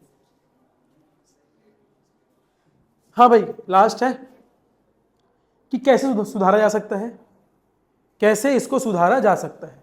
ठीक है, पहला, सुव्यवस्थित संवितरण, मतलब जो डिसबर्समेंट है उसको स्ट्रीमलाइन करना, पारदर्शिता होना चाहिए, समय पे सरकार को रिलीज करना चाहिए पैसा जो भी इंसेंटिवाइज है। बंद कर दूं क्या ऐसी? ठंडा लग रहा है बहुत ज़्यादा। नहीं, मैंने फैन तो स्पीड कम कर दिया था, बंद ही कर देता हूँ। ठीक है, ठीक है, ठीक है, पहला पॉइंट हो गया। दूसरा, जो एमएसएमई है, एमएसएमई एकीकरण, आपको क्लस्टर बेस्ड एमएसएमई पार्टिसिपेट करना पड़ेगा। मतलब एमएसएमई का ये एक्चुअली जो पीएलआई स्कीम थी एमएसएमई के लिए ही थी। जो पीएलआई स्कीम आई थी ये मेनली एमएसएमई के लिए ही आई थी। क्यों? इससे रोजगार बढ़े, लोगों को पैसा मिले और निर्यात हमारा बढ़े, एक्सपोर्ट हमारा बढ़े। लेकिन एक्चुअल में ये स्कीम एमएसएमई के लिए ज़्यादा कारगर साबित नहीं हो पाई। क्यों? उनके पास रिसर्च एंड डेवलपमेंट नहीं है, उनके पास स्केल नहीं है, उनके पास पैसा नहीं है, उनके पास स्किल नहीं है। इसीलिए बोला जा रहा है कि एमएसएमई को एक क्लस्टर बेस्ड पार्टिसिपेशन के रूप में। क्यों? अगर क्लस्टर्स में रहेंगे, क्लस्टर मतलब गुच्छा, अगर गुच्छे में रहेंगे, क्लस्टर में रहेंगे तो एक दूसरे के स्किल से फेवर्ड होंगे। मतलब एक दूसरे, जहाँ पे अगर बोलते हैं ना एक जैसे लोग रहेंगे तो ज़्यादा डेवलपमेंट होगा। वही वाली बात है, अगर एमएसएमई का क्लस्टर होगा तो ज़्यादा डेवलपमेंट होगा, इंस्पायर होंगे बेसिकली। तीसरा पॉइंट आप लोग देख लेंगे, अनुसंधान और एवं विकास को प्रोत्साहित करना, इंसेंटिवाइज R&D। बिल्कुल हम लोग अभी चैलेंज जो पढ़ रहे थे ना उसी को अपोजिट कर दो, वो आपका वे फॉरवर्ड हो जाएगा। चैलेंज में हम लोगों ने ये पढ़ा था कि एमएसएमई को पैसा नहीं मिल रहा है, देखो इसमें पैसा मिल रहा है प्रॉपरली। इसमें हम लोगों ने पढ़ा था कि R&D प्रॉपर नहीं है, इसमें बोल रहा है कि R&D को बढ़ाना चाहिए। जो चुनौती थी उसी को आप उल्टा कर दोगे तो अब क्या बन जाएगा? वे फॉरवर्ड बन जाएगा आप लोगों का। ठीक है, वे फॉरवर्ड को हिंदी में क्या बोलेंगे? क्या बोलेंगे हिंदी में? आगे की राह, आगे की राह। लिखा तो है यार यहाँ पे, लिखा तो है, हाँ लिखा तो आगे की राह। ठीक है, भविष्य की राह। ठीक है, logistics and infra reforms, logistics reform. जब भी लॉजिस्टिक्स और इंफ्रास्ट्रक्चर की बात है कि मैंने आपको बोला था गति शक्ति की बात करेंगे आप लोग। ठीक है, पीएलआई को गति शक्ति से अलाइन करना है, नेशनल लॉजिस्टिक पॉलिसी से अलाइन करना है, ताकि हमारा जो लागत है, कारक लागत है, वो क्या हो? कम हो पाए। रेशमा समझ में आ रहा है ना? ये ऊपर से आ रहा है? नहीं समझ में आ रहा है? क्या चल रहा है बताओ फिर, अब बताओ। क्वेश्चन क्या था? PLI, production linked incentive. उत्पादक लिंक्ड क्या था?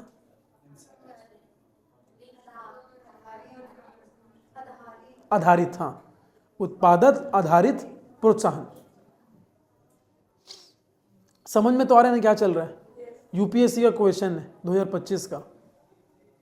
हाँ भाई, यूपीएससी का क्वेश्चन 2025 का, पता है कि नहीं पता है? ठीक है, अभी पिछले हफ्ते का ही पेपर है ये, मजाक नहीं चल रहा है। एक्सपोर्ट ओरिएंटेशन, इंसेंटिवाइज, सिर्फ प्रोडक्शन को इंसेंटिवाइज नहीं करना है, आपको अपने एक्सपोर्ट मार्केट को भी डाइवर्सिफाई करना है। डाइवर्सिफाई करना है मतलब भाई अभी हम लोगों ने टोमेटो से केचप बनाया, अच्छा मार्केट मिला हम लोग को, अब केचप से थोड़ा सा मार्केट डाइवर्सिफाई करो, सिजवान सॉस में जाओ, डाइवर्सिफाई करो अपना मार्केट। सिजवान सॉस अच्छा बना, फिर चिली सॉस में जाओ, डाइवर्सिफाई करो अपना मार्केट, सो डैट आप ज़्यादा स्केल करेंगे। आपको स्केल करना है ना पीएलआई में, अपना उत्पादन बढ़ाना है आप लोगों को, तो डाइवर्सिफाई तो करना पड़ेगा भाई। सॉस आप लोग एक हद तक ही एक्सपोर्ट कर पाएंगे, उसके बाद प्रोडक्शन तो रुक जाएगा आप लोगों को, तो डाइवर्सिफाई करेंगे ना अपने मार्केट को आप लोग, उसी की बात कर रहे हैं, diversify export market.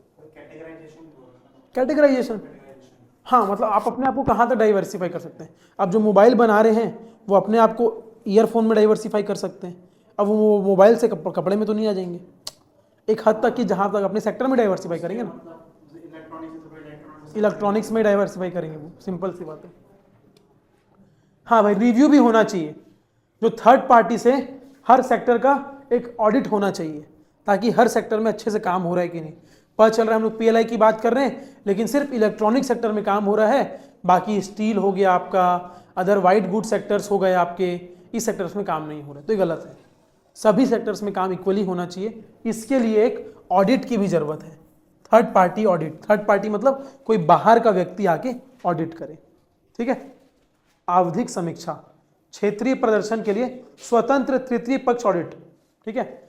Reallocate fund, allocate करो फंड कौन से, जो इंडस्ट्री लैगिंग कर रही है और जिसमें पोटेंशियल बहुत ज़्यादा है, मतलब लैग कर रहे हैं अभी लेकिन पता है पोटेंशियल बहुत ज़्यादा है।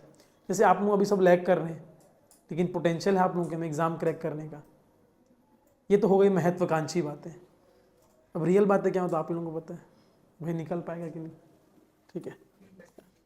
WTO कंपैटिबल डिजाइन, WTO संगत डिजाइन, दीर्घावधि में सब्सिडी से कर प्रोत्साहन और उत्पादकता संबंधी समर्थन की ओर बदलाव। क्या बोल रहा है WTO तो बोलेगा ही सब्सिडी से शिफ्ट करके अपने टैक्स इंसेंटिव को बढ़ाओ, सब्सिडी से शिफ्ट करके अपने टैक्स इंसेंटिव को बढ़ाओ और उसको लॉन्ग टर्म सपोर्ट के रूप में देखो, ठीक है। हाँ भाई कंक्लूजन लास्ट चलते हैं फिर। PLI योजना विशेष रूप से इलेक्ट्रॉनिक्स और फार्म क्षेत्रों में एक साहसिक औद्योगिक नीतिगत हस्तक्षेप के रूप में उभरी है, ठीक है, particularly in electronics and pharma, but it most evolved from a PLI competitiveness link model। लेकिन इसे उत्पादन आधारित मॉडल से प्रतिस्पर्धा आधारित मॉडल में विकसित होना होगा, ठीक है। PLI से इसको कॉम्पिटिटिवनेस लिंक्ड मॉडल में ट्रांसफॉर्म करना है बाय फोस्टरिंग इनोवेशन, आविष्कार करके, MSME को अच्छे से लिंक करके, WTO के कंप्लायंसेस को साथ में रखते ही हम अपने ग्लोबल मैन्युफैक्चर की हब बनाने की ओर इसको बढ़ सकते हैं। भारत को ग्लोबल मैन्युफैक्चरिंग हब के पाथ में हम लोग चल सकते हैं, ठीक है ना। यह भारत को एक वैश्विक विनिर्माण केंद्र बनने की दिशा में गति प्रदान कर सकती है, ठीक है। जैसा कि नीति आयोग ने कहा है, PLI अपने आप में एक लक्ष्य नहीं है बल्कि आत्मनिर्भरता प्रतिस्पर्धा की दिशा में एक कदम है, ठीक है। PLI अपने आप में एक लक्ष्य नहीं है, PLI is not an and in itself but a stepping stone towards self sustaining competitiveness. Clear? End of the class.